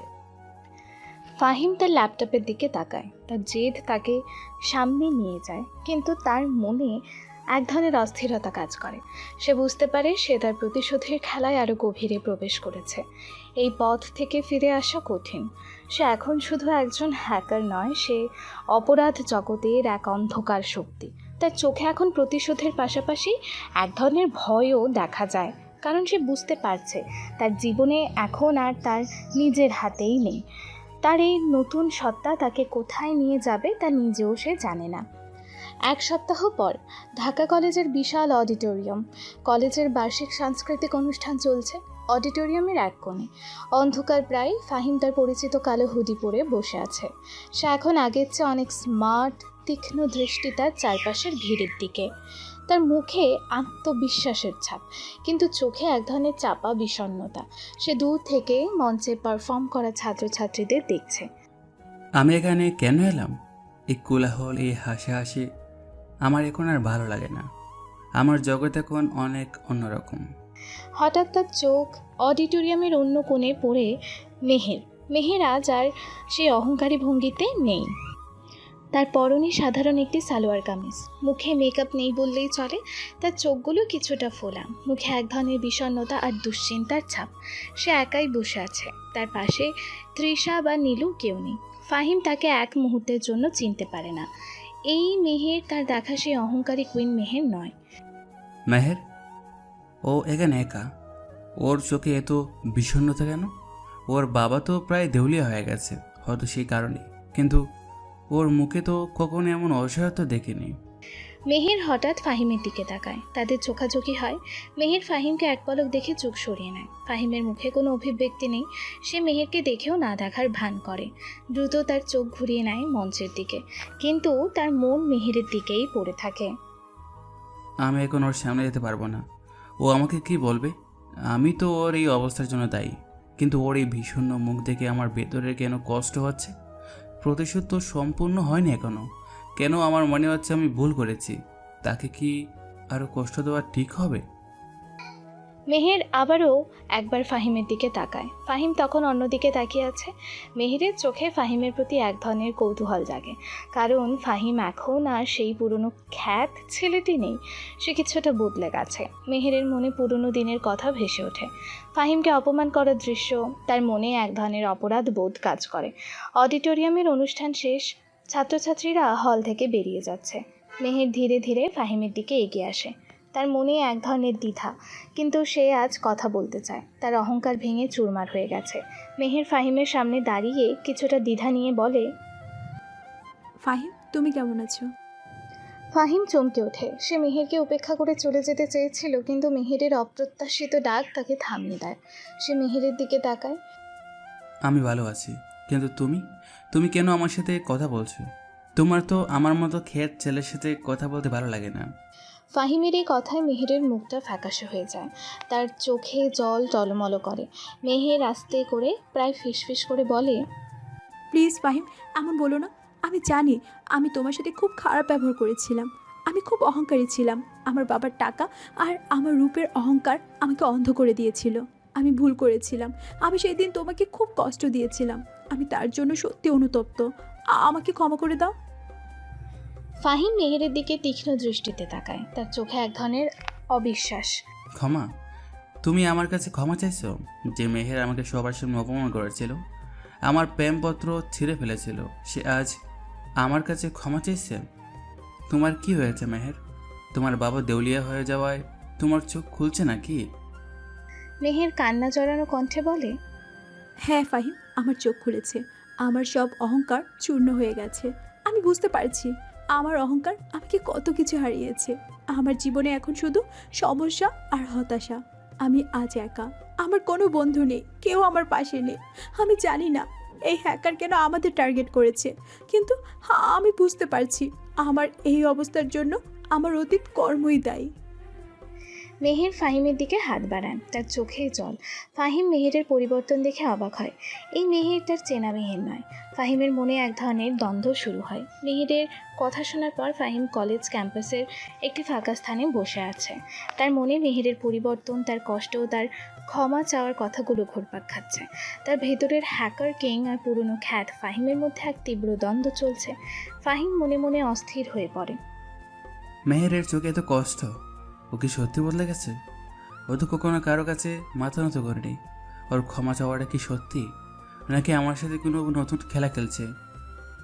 তার মনে পড়ে মেহেরের প্রেমপত্র ছিঁড়ে ফেলার দৃশ্য, তার মুখে সেই বিদ্রুপ। তারপর তার মনে পড়ে মেহেরের অসহায় চোখগুলো, তার কান্না। প্রতিশোধের আগুনটা যেন একটু হলেও নিভে আসছে। ফাহিম একাই কথা বলছে, তার কপাল কুঁচকে গেছে। আমি তো প্রতিশোধ নিতে চেয়েছিলাম, আমি ওর জীবনটাকে দুঃস্বপ্ন বানাতে চেয়েছিলাম। এখন যখন সেটাই হচ্ছে, আমার কেন ভালো লাগছে না? আমার ভেতরটা কেন এত অস্থির লাগছে? আমি কি ওকে এখনও ভালোবাসি? এই কি সেই প্রতিশোধ যা আমি এত কষ্ট করে অর্জন করেছি? সে তার ফোন বের করে, যেখানে বাবলু ভাইয়ের পাঠানো কিছু নতুন হ্যাকিং মেশিনের বিবরণ রয়েছে। আরও বড় ব্যাংক হ্যাক, আন্তর্জাতিক ডেটা চুরি। ফাহিম এসব দেখে, কিন্তু তার মন আর কাজ করতে চাইছে না। তার মন চাচ্ছে সে এক গোলক দাধায় আটকে গেছে। আমি তো এই অন্ধকার পথে এসেছিলাম প্রতিশোধের জন্য। এখন যখন প্রতিশোধ নিয়েছি, তখন কেন এই ভালোবাসা অনুভূতিগুলো ফিরে আসছে? আমি তো মেহেরকে ভুলে যেতে চেয়েছিলাম, কিন্তু ওর চোখের জল আমাকে দুর্বল করে দিচ্ছে। আমি কি এই পথে আর এগিয়ে যাব, নাকি থেমে যাব? মেহেরকে যে কষ্টগুলো দিয়েছি, সেগুলো কি যথেষ্ট নয়? ফাহিম হতাশ হয়ে তার মাথা নিচু করে। তার ভেতরের দ্বন্দ্ব তাকে অস্থির করে তোলে। তার মনে প্রতিশোধের আকাঙ্ক্ষা আর ভালোবাসার টানাপোড়েন শুরু হয়। সে জানে না কি করা উচিত। এই পরিস্থিতি তার জন্য নতুন। পরের দিন ঢাকা কলেজের কফি শপে মেহের ফাহিমের জন্য অপেক্ষা করছে। ফাহিম কপি হাতে নিয়ে তার কাছে আসে। মেহের তাকে দেখে উঠে দাঁড়ায়, তার মুখে এক ধরনের আশা। ফাহিম, ধন্যবাদ, তুমি আসলে।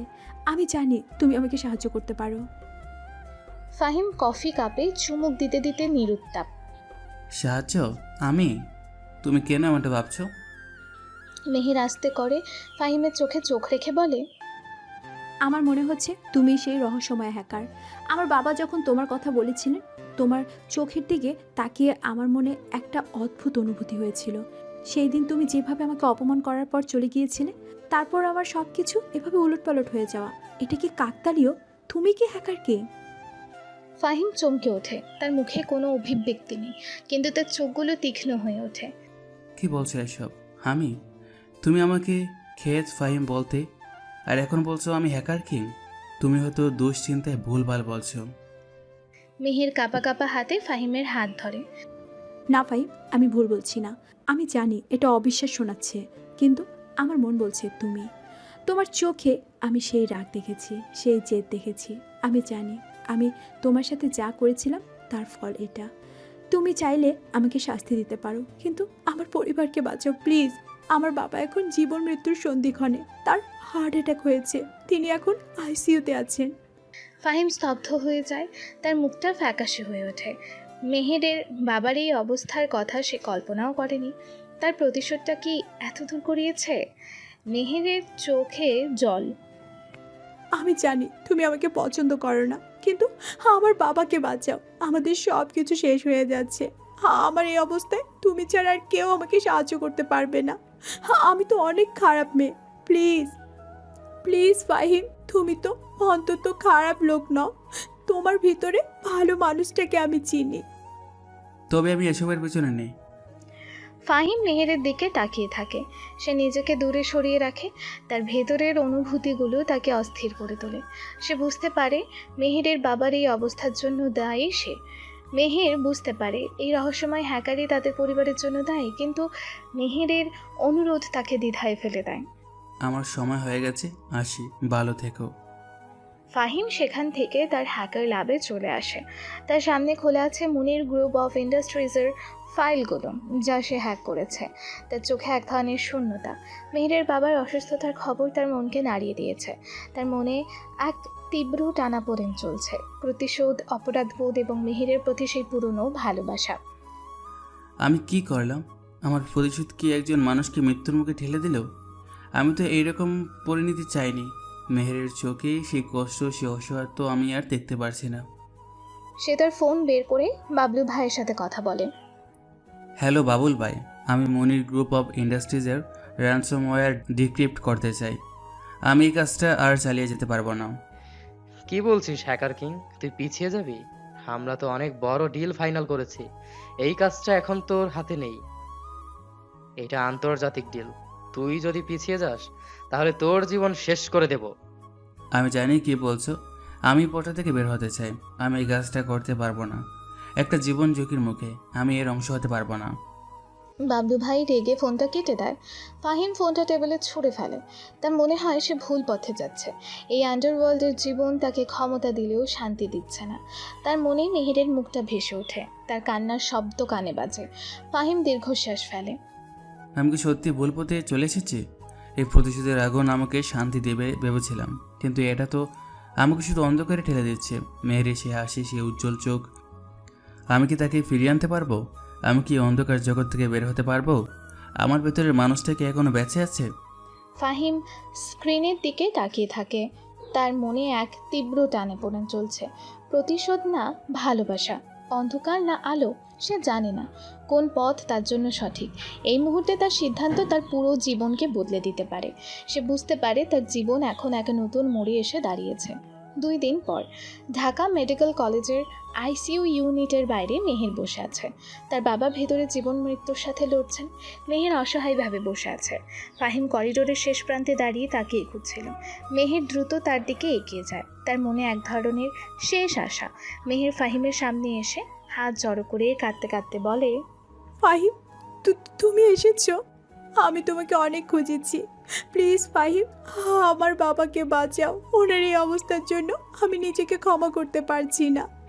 আমি জানি আমি তোমার সাথে খুব খারাপ ব্যবহার করেছিলাম, তোমাকে অপমান করেছিলাম। আমার অহংকার আমাকে অন্ধ করে দিয়েছিল।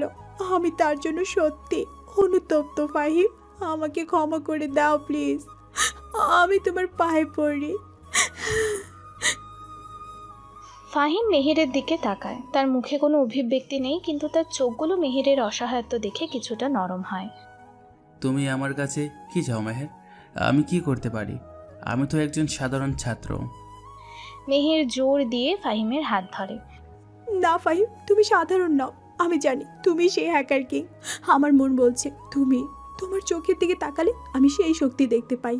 তুমি তো আমার ইনস্টাগ্রাম হ্যাক করেছিলে, আমাদের কোম্পানির সার্ভার। প্লিজ ফাহিম, অস্বীকার করো না। আমার বাবা এখন মৃত্যুর সাথে লড়ছে। তুমি যদি চাও আমরা রাস্তায় বসে যাব। ফাহিম মেহেরের দিকে তাকিয়ে থাকে। মেহেরের আকুতি তাকে বিচলিত করে। আমি যদি সত্যি সেটা হয়ে থাকে, তাহলে তুমি আমার কাছে কেন সাহায্য চাইছো? আমি তো তোমার শত্রু। আমি তো তোমার পরিবারকে পথে বসিয়েছি। মেহের মাথা নাড়ে, তার কণ্ঠস্বর ভাঙা ভাঙা। না ফাহিম, তুমি আমার শত্রু নাও।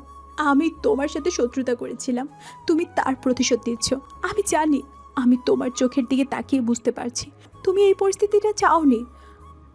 তোমার ভিতরে ভালো মানুষটা এখনো আছে। প্লিজ ফাহিম, তুমি ছাড়া আর কেউ পারবে না। আমাদের সব ফাইল মুছে গেছে, সব ডেটা হারিয়ে গেছে। প্লিজ একবার চেষ্টা করো। আমার বাবা, তিনি যদি আর না থাকেন আমি কি করব? ফাহিম মেহেরের দিকে তাকিয়ে থাকে। তার মনের ভেতর এক তীব্র দ্বন্দ্ব শুরু হয়। ফাহিম হাসপাতাল থেকে বেরিয়ে একটি নির্জন জায়গায় বসে আছে। মেহেরের আকুতি, তার চোখের জল, সব কিছু তার মনে ঘুরপাক খাচ্ছে। সে ল্যাপটপ বের করে, কিন্তু তার মন আর কাজে বসছে না। তার মনে মেহেরের প্রতি এক ধরনের সহানুভূতি জন্ম নেয়। মেহেরের বাবা মৃত্যুর মুখে, আমার প্রতিশোধ কি একটা জীবন নিয়ে নেবে? আমি তো শুধু ওর অহংকার ভাঙতে চেয়েছিলাম, এমনটা তো চাইনি। তার মনে পড়ে মেহেরের প্রেমপত্র ছিঁড়ে ফেলার সেই দৃশ্য, তারপর মেহেরের বর্তমান অসহায় মুখটা। আমি যদি সত্যি হ্যাকার কিং হই, তাহলে কি আমি পরিস্থিতি ঠিক করতে পারবো না? আমি কি মেহেরকে সাহায্য করতে পারবো না? আমি তো তাকে এখনও ভালোবাসি। এই ক্ষমতা কি শুধু ধ্বংস করার জন্যই, নাকি কিছু ভালো কাজ করার জন্য ব্যবহার করা যায়? সে তার ফোন বের করে। বাবলু ভাইয়ের নাম্বার ডায়াল করতে গিয়েও থেমে যায়। সে মেহেরকে পরোক্ষভাবে সাহায্য করার কথা ভাবে। সে মুনির গ্রুপ অফ ইন্ডাস্ট্রির সার্ভারে আবার ঢোকার চেষ্টা করে। ফাহিম কিবোর্ডে হাত রাখে, তার চোখে নতুন এক দৃঢ়তা। অনেক হয়েছে। মেহের আমাকে যতটুকু কষ্ট দিয়েছিল তার থেকেও বেশি কষ্ট আমি দিয়ে দিয়েছি। আমার প্রতিশোধ পূর্ণ হয়েছে। আমি মেহেরকে সাহায্য করব। আমি ওর বাবাকে বাঁচাবো। ওই ছোট একটা অপমানের কারণে আমি কারোর জীবন নিয়ে খেলতে পারি না। এই ক্ষমতা আমি ভালো কাজের জন্য ব্যবহার করব। এটা আমার জন্য একটা পরীক্ষা। যদি আমি সত্যি হ্যাকার কিং হই, তাহলে আমাকে এই কাজটা করতেই হবে, কিন্তু বাবুল ভাই যেন কিছু জানতে না পারে। এটা আমার আর মেহেরের মাঝের একটা যুদ্ধ। এদিকে পুলিশ হেডকোয়ার্টার্সের সাইবার ক্রাইম ইউনিটের কন্ট্রোল রুম। এসি রফিক এবং তার দল কম্পিউটারের সামনে বসে আছে। তাদের সামনে একটি বড় স্ক্রিনে হ্যাকিংয়ের প্যাটার্নগুলোর বিশ্লেষণ করা হচ্ছে। এসি রফিক গম্ভীর কণ্ঠে বলে, আমরা এখনো হ্যাকার কিংয়ের কোনো হদিশ পাইনি। সে যেন বাতাসে মিশে আছে। দেশের বড় বড় কোম্পানি, ব্যাংক, এমনকি সরকারি ডেটাবেজও সে হ্যাক করছে। সে এখন দেশের জাতীয় নিরাপত্তার জন্য হুমকি হয়ে উঠেছে। সাব ইন্সপেক্টর হাসান বলেন, স্যার, আমরাও ডিজিটাল ফুটপ্রিন্ট ট্র্যাক করার চেষ্টা করছি। ওর হ্যাকিং পার্টনার খুব জটিল। সে প্রায় সময়ের ডার্ক ওয়েব ব্যবহার করে আর তার আইপি অ্যাড্রেস বারবার পরিবর্তন করে। মনে হচ্ছে সে কোনো আন্তর্জাতিক সিন্ডিকেটের সাথে জড়িত।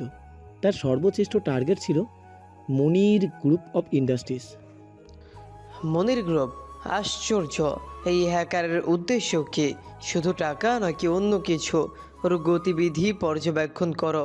দেশের প্রতিটি ইউনিভার্সিটি, প্রতিটি টেকনোলজি কলেজ, সব জায়গায় নজর রাখো। এই হ্যাকার হয়তো তাদের মধ্যেই একজন।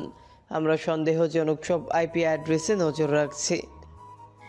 তাদের স্ক্রিনে একটি গ্রাফ ভেসে ওঠে, যেখানে ফাহিমের কম্পিউটার থেকে আসা কিছু সন্দেহজনক সিগন্যাল দেখানো হচ্ছে। পুলিশ বুঝতে পারছে না ফাহিমই সেই হ্যাকার কিং। তারা শুধু সন্দেহজনক গতিবিধি পর্যবেক্ষণ করছে।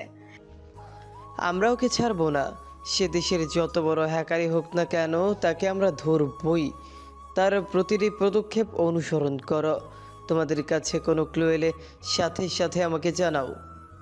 এদিকে ফাহিমের হ্যাকার ল্যাবে বাবলু ভাই তার দল নিয়ে প্রবেশ করে। তাদের মুখে এক ধরনের হুমকি।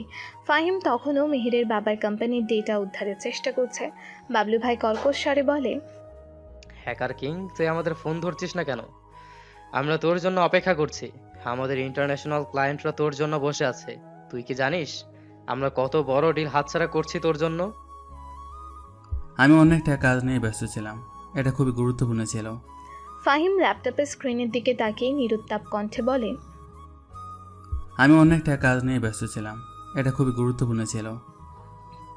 বাবলু ভাই ফাহিমের ল্যাপটপের দিকে তাকিয়ে তার স্ক্রিনে মুনির গ্রুপ অফ ইন্ডাস্ট্রিজের ফাইল দেখে বলে, এইটা কি? তুই কি আমাদের অজান্তেই এই কোম্পানির ডেটা রিকভার করার চেষ্টা করছিস? তুই তো জানিস এই কোম্পানি আমাদের হাতেই থাকবে। আমরা ওদের কাছ থেকে মোটা টাকা আদায় করব। আমি এই কাজটা করতে পারবো না। ওদের কাছে টাকা নেই, আর আমি কোনো নিরাপদ মানুষকে কষ্ট দিতে চাই না। এটা আমার কাজের অংশ নয়। বাবলু ভাই ফাহিমের কলার ধরে, রাগে চোখ লাল হয়ে গেছে। তোর কাজের অংশ নয়? তুই ভুলে গেছিস তুই কে? তুই এখন আমাদের গ্যাংয়ের অংশ। আমাদের নির্দেশ তোকে মানতেই হবে। তুই যদি আমাদের কথা না শুনিস তাহলে তোর পরিণতি খুব খারাপ হবে। আমরা তোকে এই আন্ডারওয়ার্ল্ড থেকে বের হতে দেব না। তোর জীবন এখন ঝুঁকির মুখে। বাবলু ভাই ফাহিমকে ছেড়ে দেয়। সে বুঝতে পারে ফাহিমকে নিয়ন্ত্রণ করা সহজ হবে না। কয়েকদিন পর মেহেরের বাবা সুস্থ হয়ে ওঠেন। যদিও কোম্পানি এখনও পুরোপুরি স্বাভাবিক হয়নি, ফাহিম রাতের পর রাত জেগে মেহেরের বাবার কোম্পানির ডেটা সফলভাবে পুনরুদ্ধার করছে। মেহের এই বিষয়টি জানে না। ফাহিম আর মেহের কলেজ ক্যাম্পাসের একটি ফাঁকা বেঞ্চে বসে আছে। মেহেরের মুখে বিষণ্ণতা কেটে গিয়ে এক ধরনের শান্তি দেখা যাচ্ছে। মেহের ফাহিমের দিকে তাকিয়ে কৃতজ্ঞতা নিয়ে বলে, ফাহিম, আমি জানি না কি হয়েছে, কিন্তু হঠাৎ করে আমাদের কোম্পানির সব ডেটা ফিরে এসেছে। মনে হচ্ছে যেন কোনো জাদুর কাঠি কাজ করেছে। আমার বাবা সুস্থ হয়ে উঠেছেন। আমি তোমাকে ধন্যবাদ দিতে চাই। তুমি সেই দিন আমার পাশে ছিলে, যখন কেউ ছিল না। ফাহিম মেহেরের দিকে তাকায়, মুখে মৃদু হাসি। আমি তো কিছুই করিনি, হয়তো আল্লাহ তোমাদের সাহায্য করেছে। মেহের আস্তে করে ফাহিমের হাত ধরে। না ফাহিম, আমি জানি তুমি কিছু করেছো। আমার মন বলছে তুমি সেই ব্যক্তি। তুমি হয়তো আমাকে বলতে চাইছো না, কিন্তু আমি তোমার কাছে চিরকৃতজ্ঞ থাকবো। জানো, আমি এখন তোমার মধ্যে সেই পুরনো ফাহিমকে দেখতে পাই, যাকে আমি সেই দিন চিনতে পারিনি। তুমি এত ভালো, আর আমি কি খারাপ ব্যবহারই না করেছিলাম তোমার সাথে। ফাহিম মেহেরের হাতের দিকে তাকায়। তার মনে হয় এই স্পর্শটাই সে এতদিন ধরে খুঁজছিল। মেহেরের চোখে এখন অহংকার নেই, আছে শ্রদ্ধা আর ভালোবাসা। ফাহিমের মনে সে পুরনো ভালোবাসা আবারও জেগে ওঠে। ফাহিম আস্তে করে মেহেরের দিকে তাকিয়ে বলে, তুমি যখন আমাকে খেয়াল বলেছিলি তখন খুব কষ্ট হয়েছিল, কিন্তু আজ তোমার এই কথাগুলো শুনে আমার মনে হচ্ছে সব কষ্ট বলে যেতে পারি। তুমি খুব বদলে গেছো মেহের। হ্যাঁ ফাহিম, আমি বদলে গেছি। আমি ভুল করেছিলাম। আমি বুঝতে পারছি জীবনের সবচেয়ে মূল্যবান জিনিস টাকা বা অহংকার নয়, মানুষের ভালোবাসা আর সম্পর্ক। আমি জানি না তুমি আমাকে ক্ষমা করতে পারবে কি না, কিন্তু আমি তোমার পাশে থাকতে চাই। আমি কি তোমার বন্ধু হতে পারি? ফাহিম মেহেরের দিকে তাকায়। তার চোখে ভালোবাসার এক ঝলক দেখা যায়। তাদের মধ্যে কিছু নরম মুহূর্ত তৈরি হয়। ফাহিম বুঝতে পারে সে মেহেরকে ভালোবাসে, কিন্তু তার মাথার পেছনে বাবলু ভাইয়ের হুমকি আর পুলিশের নজর ঘোরপাক খাচ্ছে। সে জানে এই সম্পর্কটা তার জন্য আরও বিপদ নিয়ে আসতে পারে। ফাহিমের গোপন হ্যাকার ল্যাব। ল্যাপটপের নীল আলোতে তার মুখটা দেখা যাচ্ছে। তার চোখে গভীর মনোযোগ। সে এক হাতে কফি কাপ ধরে অন্য হাতে দ্রুত কিবোর্ড চালাচ্ছে। স্ক্রিনে মেহেরের বাবার কোম্পানি মুনির গ্রুপ অফ ইন্ডাস্ট্রিজের ফিনান্সিয়াল ডেটাবেস খোলা। বাবলু ভাইয়ের চাপ সত্ত্বেও ফাহিম গোপনে মেহেরের পরিবারকে হ্যাকার কিংয়ের পরবর্তী হামলা থেকে রক্ষা করার চেষ্টা করছে। সে জানে এই কাজটা ধরা পড়লে তার জীবন ঝুঁকির মুখে পড়বে। বাবুল ভাই ভেবেছিল আমি ওদের সব ডেটা মুছে ফেলবো, কিন্তু আমি সেটা হতে দেব না। মেহেরের বাবা যে ক্ষতিটুকু হয়েছে তা পূরণ করা সম্ভব না হলেও আরও বড় ক্ষতি হতে দেব না। সে মুনির গ্রুপের ফ্যাক্টরির জন্য আসা একটি শিপমেন্টের অর্ডার হ্যাক করে। সেই অর্ডারটি বাবলু ভাইয়ের গ্যাংয়ের পক্ষ থেকে আসছিল, যা কোম্পানির জন্য আরও বড় ক্ষতির কারণ হতো। ফাহিম সেই অর্ডারটি ঘুরিয়ে দেয় এবং মেহেরের বাবাকে না জানিয়ে কোম্পানির কিছু ক্ষতিগ্রস্ত সার্ভার পুনরুদ্ধার করে। এর ফলে কোম্পানির ক্ষতি কমে আসে। এই কাজগুলো আমাকে গোপনে করতে হবে। যদি বাবুল ভাই জানতে পারে তাহলে আমি শেষ। কিন্তু মেহেরের মুখটা আমার চোখের সামনে ভাসে। ওকে আর কাঁদতে দেখতে চাই না। বাবলু ভাইয়ের গ্যাংয়ের পক্ষ থেকে নতুন করে তাদের সার্ভারে হামলা করার চেষ্টা করা হয়, কিন্তু ফাহিম সেই হামলা ঠেকিয়ে দেয়। সে তাদের অজান্তে সিকিউরিটি সিস্টেম আরও জোরদার করে। মেহেরের বাবার কোম্পানিতে নিয়মিতভাবে যে ছোটোখাটো সাইবার অ্যাটাকগুলো হচ্ছিল সেগুলো ধীরে ধীরে কমে আসে। আমার এই কাজের জন্য হয়তো আমি ধরা পড়ে যাব, কিন্তু মেহেরের জন্য আমি যে কোনো ঝুঁকি নিতে রাজি। আমার প্রতিশোধের আগুনটা ধীরে ধীরে নিভে যাচ্ছে, তার জায়গায় ভালোবাসা জন্ম নিচ্ছে। এদিকে মেহেরের বাড়িতে তার বাবার অফিস রুম। মেহের তার বাবার সাথে কম্পিউটারের সামনে বসে আছে। তার বাবা এখনও পুরোপুরি সুস্থ নন, কিন্তু তার মুখে এক ধরনের স্বস্তি। তার কোম্পানি ধীরে ধীরে ক্ষতির পরিমাণ কাটিয়ে উঠেছে। মেহেরের বাবা মেহেরের দিকে তাকিয়ে বিস্মিত কণ্ঠে বলেন, জানিস মেহের, আশ্চর্য একটা ব্যাপার, যে হ্যাকার আমাদের সব কিছু শেষ করে দিচ্ছিল সে এখন চুপ। গত এক সপ্তাহ ধরে কোনো নতুন সাইবার অ্যাটাক হয়নি, বরং আমাদের কিছু পুরনো ডেটা ফিরে এসেছে যা আমরা হারিয়েই ফেলেছিলাম। মনে হচ্ছে কোনো অদৃশ্য শক্তি আমাদের সাহায্য করছে। সত্যি বাবা? তার মানে হ্যাকার কি আমাদের ছেড়ে দিয়েছে? কিন্তু কেন? হঠাৎ করে কেন সে চুপ হয়ে গেল? আর আমাদের ডেটা ফিরে এলো কিভাবে? মেহেরের মনে ফাহিমের মুখটা ভেসে ওঠে। ফাহিমের সেই দিনের কথাগুলো, যখন সে মেহেরের কাছে বলেছিল, আমি তো কিছুই করিনি, হয়তো আল্লাহ তোমাদের সাহায্য করেছেন। মেহেরের মনে ফাহিম সম্পর্কে এক ধরনের সন্দেহ তৈরি হয়। তার মনে হয় এই সব কিছু ফাহিমেরই কাজ। আমি যেটা সন্দেহ করেছিলাম সেটাই তাহলে সঠিক। ফাহিমই তাহলে সেই হ্যাকার কিং। এদিকে বাবলু ভাইয়ের গোপন আড্ডাখানা। বাবলু ভাই, রানা এবং জনি বসে আছে। তাদের মুখে রাগ আর হতাশা। ফাহিমকে তারা খুঁজে পাচ্ছে না, আর তাদের ক্লায়েন্টদের কাজও থমকে আছে।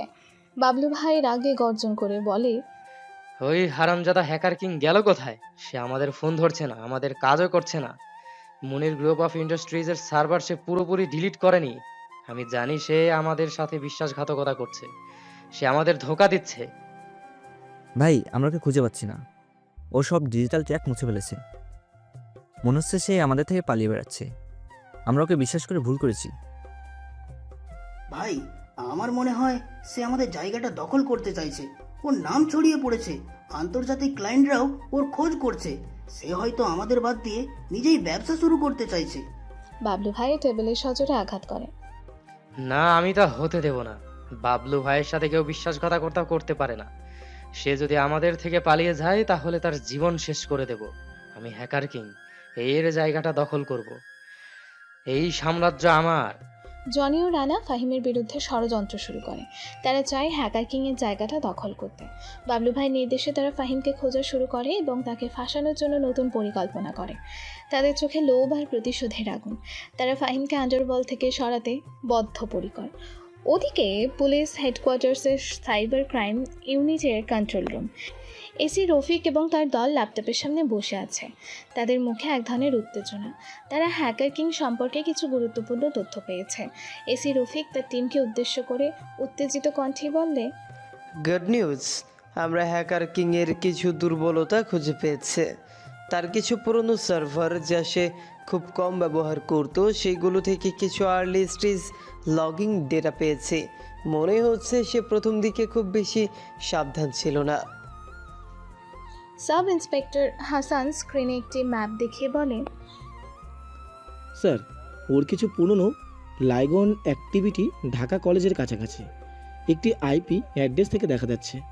আর তার কিছু ব্যক্তিগত ডেটা যা সে মুছে ফেলেনি, সেখানে তার পুরনো নাম ফাহিম লেখা আছে। এটা কি আমাদের পুরনো টার্গেট? এসি রফিক চমকে ওঠে।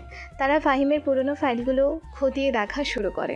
ফাহিমের কলেজের ভর্তির কাগজপত্র, তার নাম, বাবার নাম, ঠিকানা সহ সব তথ্য তাদের স্ক্রিনে ভেসে ওঠে। এসি রফিক আশ্চর্য হয়ে বলে, ফাহিম একজন সাধারণ কলেজের ছাত্র, এ তো অবিশ্বাস্য। এই ছেলেটা এত বড় হ্যাকার কিং। তার মানে আমাদের বহু আকাঙ্ক্ষিত হ্যাকার কিং আমাদের চোখের সামনেই ছিল। স্যার, তার মানে সে কলেজেই আছে। আমরা এতদিন ধরে তাকে বাইরে খুঁজছিলাম। তার গতিবিধি পর্যবেক্ষণ শুরু করুন। সে এখন কোথায় আছে, কি করছে, আমরা তাকে ধরার খুব কাছাকাছি চলে এসেছি। পুলিশ বুঝতে পারে তাদের বহু আকাঙ্ক্ষিত হ্যাকার কিং তাদেরই নাগালে। তারা ফাহিমকে ধরার জন্য জাল বিস্তার করা শুরু করে। ফাহিম এখন শুধু আন্ডারওয়ার্ল্ডের গ্যাংয়ের নজরেই নয়, পুলিশের নজরেও চলে আসে। তার বিপদ আরও ঘনীভূত হয়। পরের দিন ঢাকা কলেজের একটি নির্জন করিডোর। মেহের ফাহিমের জন্য অপেক্ষা করছে। ফাহিম এলে মেহের তার কাছে এগিয়ে যায়। তাদের মধ্যে এক ধরনের মিষ্টি সম্পর্ক তৈরি হয়েছে, যা ফাহিমের জন্য একটি কঠিন পরীক্ষা হয়ে দাঁড়িয়েছে। মেহের ফাহিমের দিকে তাকিয়ে মুখে মৃদু হাসি এনে বলে, ফাহিম, আমি তোমাকে ধন্যবাদ জানাতে এসেছিলাম। আমার বাবার কোম্পানি ধীরে ধীরে ঠিক হয়ে উঠছে। আমি জানি না তুমি কিভাবে সাহায্য করেছো, কিন্তু আমি তোমার কাছে কৃতজ্ঞ। ফাহিম মুচকি হেসে, আমি তো কিছুই করিনি মেহের, ভাগ্য হয়তো তোমাদের সাহায্য করেছে। মেহের ফাহিমের হাত ধরে, না ফাহিম, আমি জানি তুমিই কিছু করেছো। আমার মন বলছে তুমিই সেই ব্যক্তি। আর আমি তোমার কাছাকাছি আসতে শুরু করেছি। তোমার সাথে কথা বলতে আমার ভালো লাগে। তোমার মধ্যে আমি এমন কিছু খুঁজে পেয়েছি যা আমি আগে কখনো দেখিনি। ফাহিম মেহেরের দিকে তাকায়। তার চোখে এক ধরনের ভালোবাসা। সে বুঝতে পারে মেহেরকে সে আসলেই ভালোবাসে, কিন্তু এই ভালোবাসা তার জন্য এক কঠিন পরীক্ষা। কারণ সে মেহেরকে ভালোবাসলেও তার পরিচয় লুকানো। তার অপরাধী জীবন এবং তার গ্যাংয়ের চাপ তাকে প্রতি মুহূর্তে সতর্ক করছে। ফাহিম মনে মনে বলে, আমি ওকে ভালোবাসি, কিন্তু আমি ওকে সত্যিটা বলতে পারবো না। সে সব জানলেও আমি নিজে সেটা স্বীকার করতে পারবো না। এর আগেও বন্ধুত্বের কথা বলেছিলাম, তুমি কোনো উত্তর দাওনি। আবার বলছি ফাহিম, তুমি কি আমার বন্ধু হবে? আমরা একসাথে অনেক কিছু করতে পারি। আমি তোমার পাশে থাকতে চাই। ফাহিম দীর্ঘশ্বাস ফেলে। মেহেরের দিকে তাকিয়ে বলে, আমি আমি তোমার বন্ধু, কিন্তু আমার জীবনটা খুব জটিল মেহের, তুমি হয়তো বুঝবে না। মেহের ফাহিমের মুখের দিকে তাকিয়ে বলে, আমি তোমার জটিল জীবনটা বুঝতে চাই ফাহিম। আমাকে সুযোগ দাও, আমার মনে হয় আমি তোমাকে বুঝতে পারবো। ফাহিম মেহেরের দিকে তাকায়। তার মনে হয় এই সম্পর্কটা তাকে নতুন এক জীবনে ফিরিয়ে আনতে পারে, কিন্তু তার আন্ডারওয়ার্ল্ডের জীবন তাকে তাড়া করছে। সে জানে এই ভালোবাসা তার জন্য নতুন বিপদ নিয়ে আসবে। তার মনে ভালোবাসার পাশাপাশি ভয়ও কাজ করে।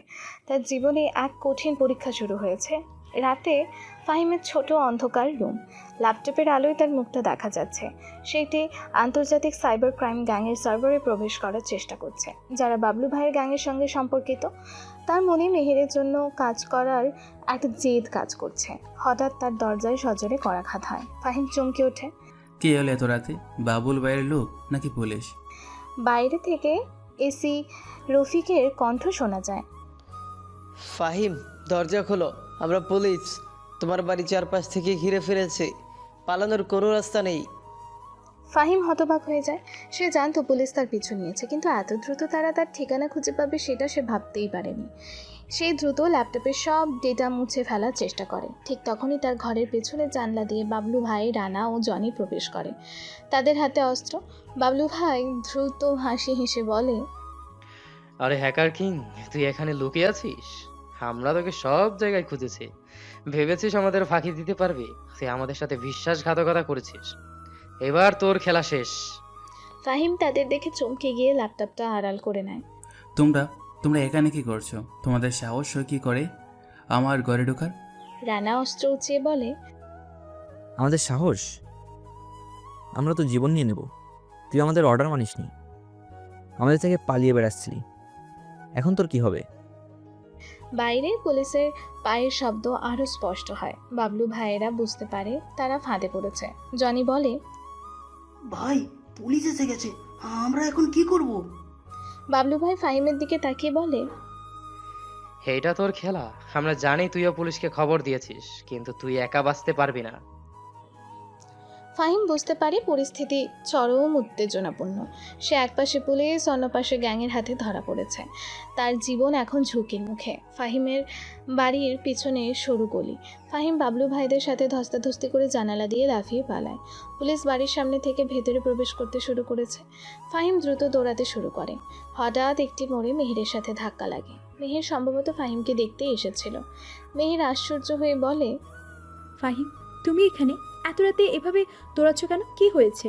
ঠিক তখনই বাবলু ভাই, রানা ও জনি পেছন থেকে ধাওয়া করে আসে। তাদের চোখে ফাহিমকে ধরার দৃঢ় সংকল্প। তারা মেহেরকে দেখে থমকে যায়। বাবলু ভাই চিৎকার করে বলে, দাঁড়া হ্যাকার কিং, তুই কোথায় পালাচ্ছিস? তোকে আমরা ছাড়বো না। মেহের হতবাক হয়ে যায়। তার চোখ কপালে উঠে যায়। হ্যাকার কি? ফাহিম, এটা কি সত্যি? সে ফাহিমের দিকে তাকায়। ফাহিমের চোখে এক ধরনের অসহায়ত্ব, আর তার মুখে সে পুরনো ভয়ের ছাপ। পুলিশ সাইরেন বাজাতে বাজাতে তাদের কাছাকাছি চলে আসে। এসি রফিক দৌড়াতে দৌড়াতে হ্যান্ড মাইকে বলে, ফাহিম, তুমি চারপাশ থেকে ঘেরাও, আত্মসমর্পণ করো। তুমিই হ্যাকার কিং, আমরা সব জেনে গেছি। মেহেরের হাত থেকে তার পার্সটা পড়ে যায়। তার মুখটা ফ্যাকাশে হয়ে যায়। তার চোখেও অবিশ্বাস। তার সেই অবহেলিত খ্যাত ফাহিমি এই ভয়ঙ্কর হ্যাকার কিং, যে তার পরিবারের সব কিছু ধ্বংস করে দিয়েছিল। তার মনের ভেতর এক তীব্র ঝড় বয়ে যায়। মেহের কাঁপা কাঁপা কণ্ঠে বলে, ফাহিম, তুমি সেই হ্যাকার কিং? তোমার উপর বারবার আমি সন্দেহ করেছিলাম, আর সেটা সত্যি হলো। তুমি আমার সব কিছু কেড়ে নিয়েছিলে। তুমি আমার বাবার এই অবস্থার জন্য দায়ী ছিলে। ফাহিম মেহেরের দিকে তাকায়। তার চোখে জল টলমল করে। সে সত্যটা অস্বীকার করতে পারে না। তার গোপন পরিচয় মেহেরের সামনে প্রকাশ হয়ে যায়। তার জীবনে এই রুদ্ধশ্বাস মুহূর্তে সে আর মেহেরের কাছ থেকে লুকাতে পারে না। হ্যাঁ মেহের, আমি সেই হ্যাকার কিং। আমি তোমার পরিবারকে বিপদে ফেলেছিলাম। আমি প্রতিশোধ নিতে চেয়েছিলাম, কিন্তু আমি এখন সব কিছু ঠিক করতে চাই। তুমি আমাকে ভুল বুঝো না। মেহেরের চোখ বড় বড় হয়ে যায়। সে ফাহিমের দিকে তাকিয়ে থাকে। তার মুখে অবিশ্বাস্য এক অভিব্যক্তি। তার সেই অবহেলিত খ্যাত ফাহিমি এই ভয়ঙ্কর হ্যাকার কিং, যে পুরো দেশের সাইবার নিরাপত্তা ভেঙে দিচ্ছে। পুলিশ আর গ্যাং ফাহিমকে ঘিরে ধরেছে। মেহের তাদের মাঝখানে দাঁড়িয়ে আছে। তার মনের ভেতর এক তীব্র ঝড় বয়ে যাচ্ছে। তার অতীতের সব ভুল এক মুহূর্তে তার চোখের সামনে ভেসে ওঠে। ফাহিমকে অপমান করা, তার প্রেমপত্র ছিঁড়ে ফেলা, তাকে খ্যাত বলা, সব। মেহের চিৎকার করে, তার চোখে জল। না, তোমরা ওকে ধরতে পারবে না। ফাহিম, দৌড়াও, দৌড়াও ফাহিম। বাবলু ভাই এগিয়ে আসে মেহেরকে ধরতে। সরিয়ে দে এই মেয়েটাকে, ও আমাদের পথের কাঁটা। মেহের বাবলু ভাইকে ধাক্কা দিয়ে ফাহিমের সামনে দাঁড়িয়ে বলে, আমি জানি তুমি কে ফাহিম, আমি জানি তুমি সেই হ্যাকার কিং, কিন্তু আমি বিশ্বাস করি তুমি একজন ভালো মানুষ। তুমি আমাকে ক্ষমা করেছো। আমি তোমাকে সেই দিন ভুল বুঝেছিলাম। আমি তোমার সব কষ্টের কারণ। আমার সাথে যা যা করেছো আমি কিচ্ছু মনে করিনি। আমি বুঝতে পারছি তুমি আমার উপর প্রতিশোধ নিয়েছিলে, আর আমি এটা প্রাপ্য ছিলাম। মেহের ফাহিমের দিকে তাকায়। তার চোখে ভয়, কষ্ট আর ভালোবাসা একসাথে ফুটে ওঠে। সে ফাহিমকে বাঁচাতে চায়। মেহের পুলিশের দিকে ঘুরে চিৎকার করে বলে, আপনারা ওকে ধরতে পারবেন না। ও কোনো অপরাধী নয়। ও যা করেছে তার পিছনে একটা কারণ আছে। ওর কথা শুনুন। এসি রফিক পুলিশ সদস্যদের নির্দেশ দেয়, মেয়েটাকে সরিয়ে দাও, হ্যাকার কিংকে ধরো। সে দেশের সবচেয়ে বড় অপরাধী। পুলিশ ফাহিমকে ধরতে এগিয়ে আসে। মেহের ফাহিমের সামনে গিয়ে দাঁড়ায় তাকে রক্ষা করার জন্য।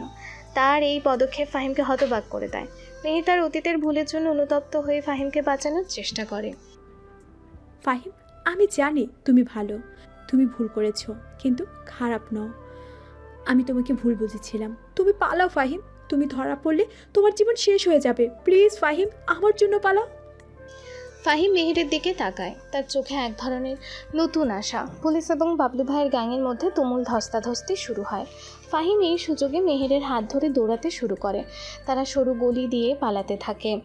পেছনে পুলিশের সাইরেন এবং বন্দুকের গুলির শব্দ শোনা যায়। মেহের দৌড়াতে দৌড়াতে হাঁপাতে হাঁপাতে বলে, ফাহিম, আমরা কোথায় যাচ্ছি? ওরা আমাদের ধরে ফেলবে। তুমি কি পারবে পালাতে? ফাহিম মেহেরের হাত শক্ত করে ধরে বলে, পারতেই হবে মেহের, আমাকে বাঁচতে হবে। তোমার জন্য, আমার জন্য। আমি তোমাকে বিশ্বাস করতে পারিনি, কিন্তু তুমি আজ আমাকে বাঁচাচ্ছ। তারা একটি অন্ধকার বাড়ির ভেতর প্রবেশ করে। ফাহিম মেহেরকে একটি গোপন পথ দেখায়। তারা দ্রুত সেই পথ দিয়ে বেরিয়ে যায়। পুলিশ তাদের পিছু নেয়, কিন্তু তাদের খুঁজে পায় না। ফাহিম মেহেরকে নিয়ে নিরাপদে একটি গোপন আস্তানায় পৌঁছে যায়। মেহের ফাহিমের দিকে তাকিয়ে বলে, ফাহিম, তুমি কিভাবে এত কিছু করলে? আমি বিশ্বাস করতে পারছি না। আমার অবহেলিত ফাহিম এই হ্যাকার কিং, আমার বাবা, আমার পরিবার সব তোমার জন্য। ফাহিম মেহেরের চোখে চোখ রেখে বলে, আমি জানি মেহের, আমি তোমার সব কষ্টের কারণ, কিন্তু আমি তোমাকে ভালোবাসি। আমি এই প্রতিশোধ নিতে গিয়ে ভুল করেছিলাম। আমি এখন শুধু তোমার পাশে থাকতে চাই। মেহের ফাহিমের দিকে তাকিয়ে থাকে। তার চোখে সেই পুরনো ঘৃণা নেই, আছে ভালোবাসা আর এক ধরনের গভীর টান। সে বুঝতে পারে ফাহিমকে ছাড়া সে বাঁচতে পারবে না। তার ভেতরের অভিমান, রাগ সব যেন ভালোবাসার কাছে ম্লান হয়ে যায়। ফাহিম আর মেহের চুপচাপ বসে আছে।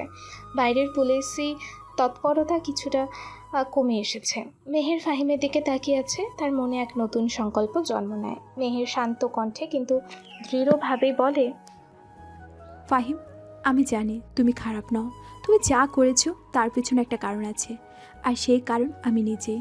আমি যদি সেই দিন তোমায় অপমান না করতাম, তাহলে হয়তো আজ এই পরিস্থিতিতে পড়তে হতো না।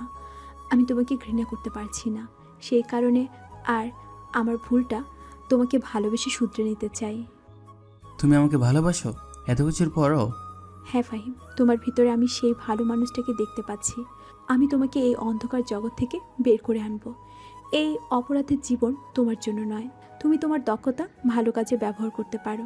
তুমি আমাকে সাহায্য করেছিলে, আমার বাবাকে বাঁচিয়েছিলে, যদিও তার পেছনে তুমিই ছিলে। তবুও আমি কিছু মনে করিনি। যা কিছু হয়েছিল আমার ভুলের জন্য হয়েছিল। তুমি এই সমাজে ভালো কিছু করতে পারো। ফাহিম মেহেরের দিকে তাকায়, তার চোখে এক ধরনের আশা। মেহেরের কথাগুলো তাকে নতুন এক পথ দেখাচ্ছে। কিন্তু আমি কিভাবে বের হব? আমার পেছনে পুলিশ, বাবুল ভাইয়ের গ্যাং। আমি তো এখন একজন ওয়ান্টেড ক্রিমিনাল। মেহের ফাহিমের হাত শক্ত করে ধরে। আমি তোমার পাশে আছি, আমরা একসাথে লড়বো। আমি তোমাকে এই অন্ধকার জগৎ থেকে বের করে আনার প্রতিজ্ঞা করছি। আমার ভালোবাসার শক্তি দিয়ে আমি তোমাকে আলোর পথে ফিরিয়ে আনবো। তুমি একা নও ফাহিম। ফাহিম মেহেরের দিকে তাকায়, তার মনে হয় এই মেয়ে তার জীবনে এক নতুন আলো নিয়ে এসেছে। মেহেরের ভালোবাসা তাকে এক নতুন সংকল্প দেয়। সে বুঝতে পারে তার প্রতিশোধের খেলা শেষ, এখন তার জীবনকে নতুন করে শুরু করার পালা। তার চোখে এক ধরনের দৃঢ়তা ফুটে ওঠে। সে মেহেরের হাত ধরে। তাদের দুজনের মনেই এক নতুন যুদ্ধের সংকল্প। এই যুদ্ধ শুধু প্রতিশোধের নয়, ভালোবাসারও। তারা 2 দিন লুকিয়ে থাকার পর পুলিশ হেডকোয়ার্টার্সে এসি রফিকের অফিস। ফাহিম মেহেরের হাত ধরে প্রবেশ করে। ফাহিমের মুখে এক ধরনের স্থিরতা, ভয় নেই, বরং একটি শান্ত প্রতিজ্ঞা। মেহেরের চোখে জল, কিন্তু সে ফাহিমকে দৃঢ়ভাবে ধরে রেখেছে। এসি রফিক এবং তার পাশে একজন সিনিয়র অফিসার বসে আছেন। তাদের মুখে এক ধরনের বিস্ময়। এসি রফিক আশ্চর্য হয়ে বলে, ফাহিম, তুমি নিজেই ধরা দিতে এসেছো? আমরা তো ভেবেছিলাম তোমাকে ধরার জন্য আমাদের আরও কতদিন অপেক্ষা করতে হবে। তুমি তো দেশের সবচেয়ে ওয়ান্টেড হ্যাকার কিং।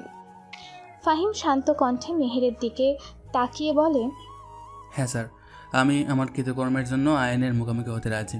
আমি জানি আমি অনেক বড় অপরাধ করেছি, কিন্তু আমার ভেতরে যে ভালো মানুষটা আছে সে আমাকে আর পালাতে দিচ্ছে না। সিনিয়র অফিসার ফাহিমের দিকে তীক্ষ্ণ দৃষ্টিতে তাকিয়ে বলে, তুমি জানো এর পরিণতি কি হতে পারে? তোমার বিরুদ্ধে আন্তর্জাতিক সাইবার ক্রাইমের অভিযোগ আছে। তোমার জীবন হয়তো জেলের ভিতরে শেষ হয়ে যাবে। ফাহিম নিঃশ্বাস ফেলে। আমি জানি স্যার, আমি এর জন্য প্রস্তুত, কিন্তু আমি এই জঘন্য আন্ডারওয়ার্ল্ড জগৎ থেকে মুক্তি চাই। আমি একটা নতুন জীবন শুরু করতে চাই। মেহের ফাহিমের হাত আরও শক্ত করে ধরে, তার চোখে ভালোবাসার গভীরতা। মেহের দৃঢ় কণ্ঠে বলে, আমি ওর পাশে থাকবো স্যার। ও ও যা করেছে তার জন্য ও অনুতপ্ত। ওকে একটা সুযোগ দেওয়া দরকার। ওর ক্ষমতা খারাপ কাজে ব্যবহার হয়েছে, কিন্তু ওকে সঠিক পথে ফিরিয়ে আনা সম্ভব। ওর ভিতরের মানুষটা অনেক ভালো। কিন্তু এত বড় অপরাধের পর সাধারণ ক্ষমা কি সম্ভব? ফাহিম এসি রফিকের দিকে তাকিয়ে বলে, আমি আপনাদের সব তথ্য দেবো স্যার। দেশের আন্ডারওয়ার্ল্ডে যত বড় অপরাধী হচ্ছে, যারা আমার মাধ্যমে অনেক বড় বড় ক্রাইম করেছে, তাদের সবার তথ্য আমার কাছে আছে। বাবুল ভাই এবং তার গ্যাং, আন্তর্জাতিক সাইবার সিন্ডিকেট, সবার তথ্য। আমি আপনাদের সাহায্য করতে চাই, বিনিময়ে আমার জন্য একটা সুযোগ চাই। সিনিয়র অফিসার এসি রফিকের দিকে তাকান। তাদের চোখে এক ধরনের নতুন চিন্তা আসে। একজন হ্যাকার কিং যদি তাদের সাহায্য করে, তাহলে দেশের সাইবার অপরাধের জাল ছিন্ন করা সহজ হবে। ফাহিম মেহেরের দিকে তাকায়, তার চোখে এক ধরনের আশা। মেহের তার পাশে দাঁড়িয়ে তাকে সম্পূর্ণ সমর্থন দিচ্ছে। মেহের ফাহিমের কানে ফিসফিস করে বলে, আমি তোমার সাথে আছি ফাহিম, যা হবে একসাথে হবে। স্বরাষ্ট্র মন্ত্রণালয়ের একটি গোপন কক্ষ। ফাহিম, মেহের, এসি রফিক এবং দেশের গোয়েন্দা বিভাগের প্রধান বসে আছেন। টেবিলের উপর ফাহিমের ল্যাপটপ এবং একটি এনক্রিপ্টেড ফাইল রাখা আছে। পরিবেশটা খুব গম্ভীর। অফিসাররা তাদেরকে এই কক্ষে নিয়ে এসেছেন। গোয়েন্দা প্রধান ফাহিমের দিকে তাকিয়ে গম্ভীর কণ্ঠে বলে, ফাহিম, তোমার প্রস্তাব আমরা বিবেচনা করছি। দেশের সাইবার অপরাধীদের ধরার জন্য তোমার দক্ষতা সত্যি মূল্যবান, কিন্তু তোমার অপরাধও অনেক গুরুতর। আমরা চাই তুমি তোমার হ্যাকিং দক্ষতা দেশের ভালোর জন্য ব্যবহার করো। তুমি কি রাজি? ফাহিম আত্মবিশ্বাসের সাথে বলে, হ্যাঁ স্যার, আমি রাজি। আমি আমার সব ভুল শুধরে নিতে চাই। আমি আমার জীবন দেশের সুরক্ষায় উৎসর্গ করতে চাই। আমার মতো আর কোনো তরুণ যেন এই অন্ধকার পথে না আসে, সেদিকেও আমি কাজ করতে চাই। এসি রফিক বলে, আমাদের একটি গোপন সমঝোতা করতে হবে। তোমার পরিচয় গোপন থাকবে। তুমি আমাদের হয়ে কাজ করবে, দেশের সাইবার সিকিউরিটি রক্ষা করবে। এর বিনিময়ে তোমার সব অভিযোগ প্রত্যাহার করা হবে, কিন্তু তোমাকে কঠোর নজরদারিতে রাখা হবে। মেহের ফাহিমের হাত ধরে। ওকে বিশ্বাস করুন স্যার, ও সত্যি বদলে গেছে। ও দেশের জন্য ভালো কিছু করতে পারে। গোয়েন্দা প্রধান মেহেরের দিকে তাকিয়ে বলে, তোমার জন্য এই প্রস্তাব মেনে নেওয়া হচ্ছে। তুমি এই ছেলের একমাত্র আশার আলো। তুমি ওর পাশে থাকবে, এটাই আমাদের সত্য।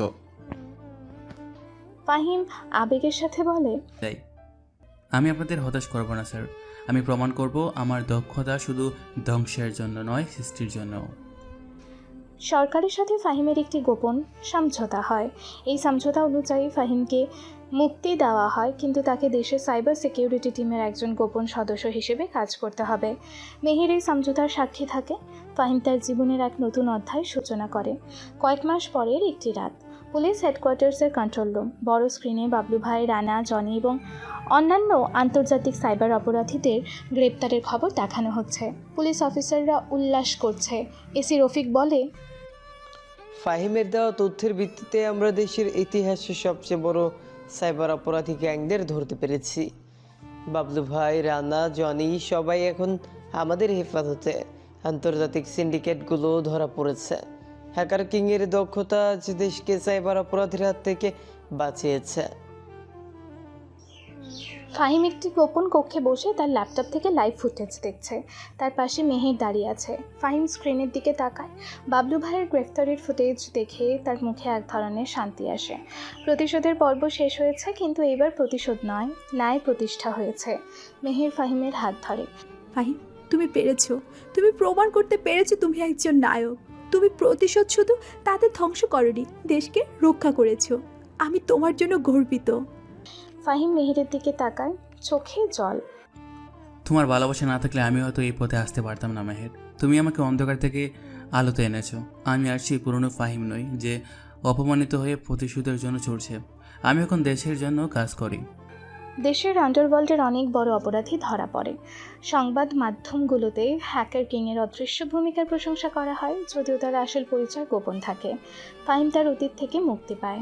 1 বছর পর ফাহিম ও মেহের একটি সুন্দর বাড়িতে বসবাস করছে। তাদের চারপাশে সাজানো গোছানো একটি বাগান। ফাহিম এখন দেশের সাইবার ইন্টেলিজেন্স ইউনিটের একজন গুরুত্বপূর্ণ সদস্য। সে গোপনে দেশের সাইবার নিরাপত্তা নিশ্চিন্ত করে। তার গোপন পরিচয় থাকে, কিন্তু সে জানে সে দেশের জন্য অনেক বড় কাজ করছে। মেহের তার নিজের ডিজাইন করা ফ্যাশন হাউসের কাজ করছে।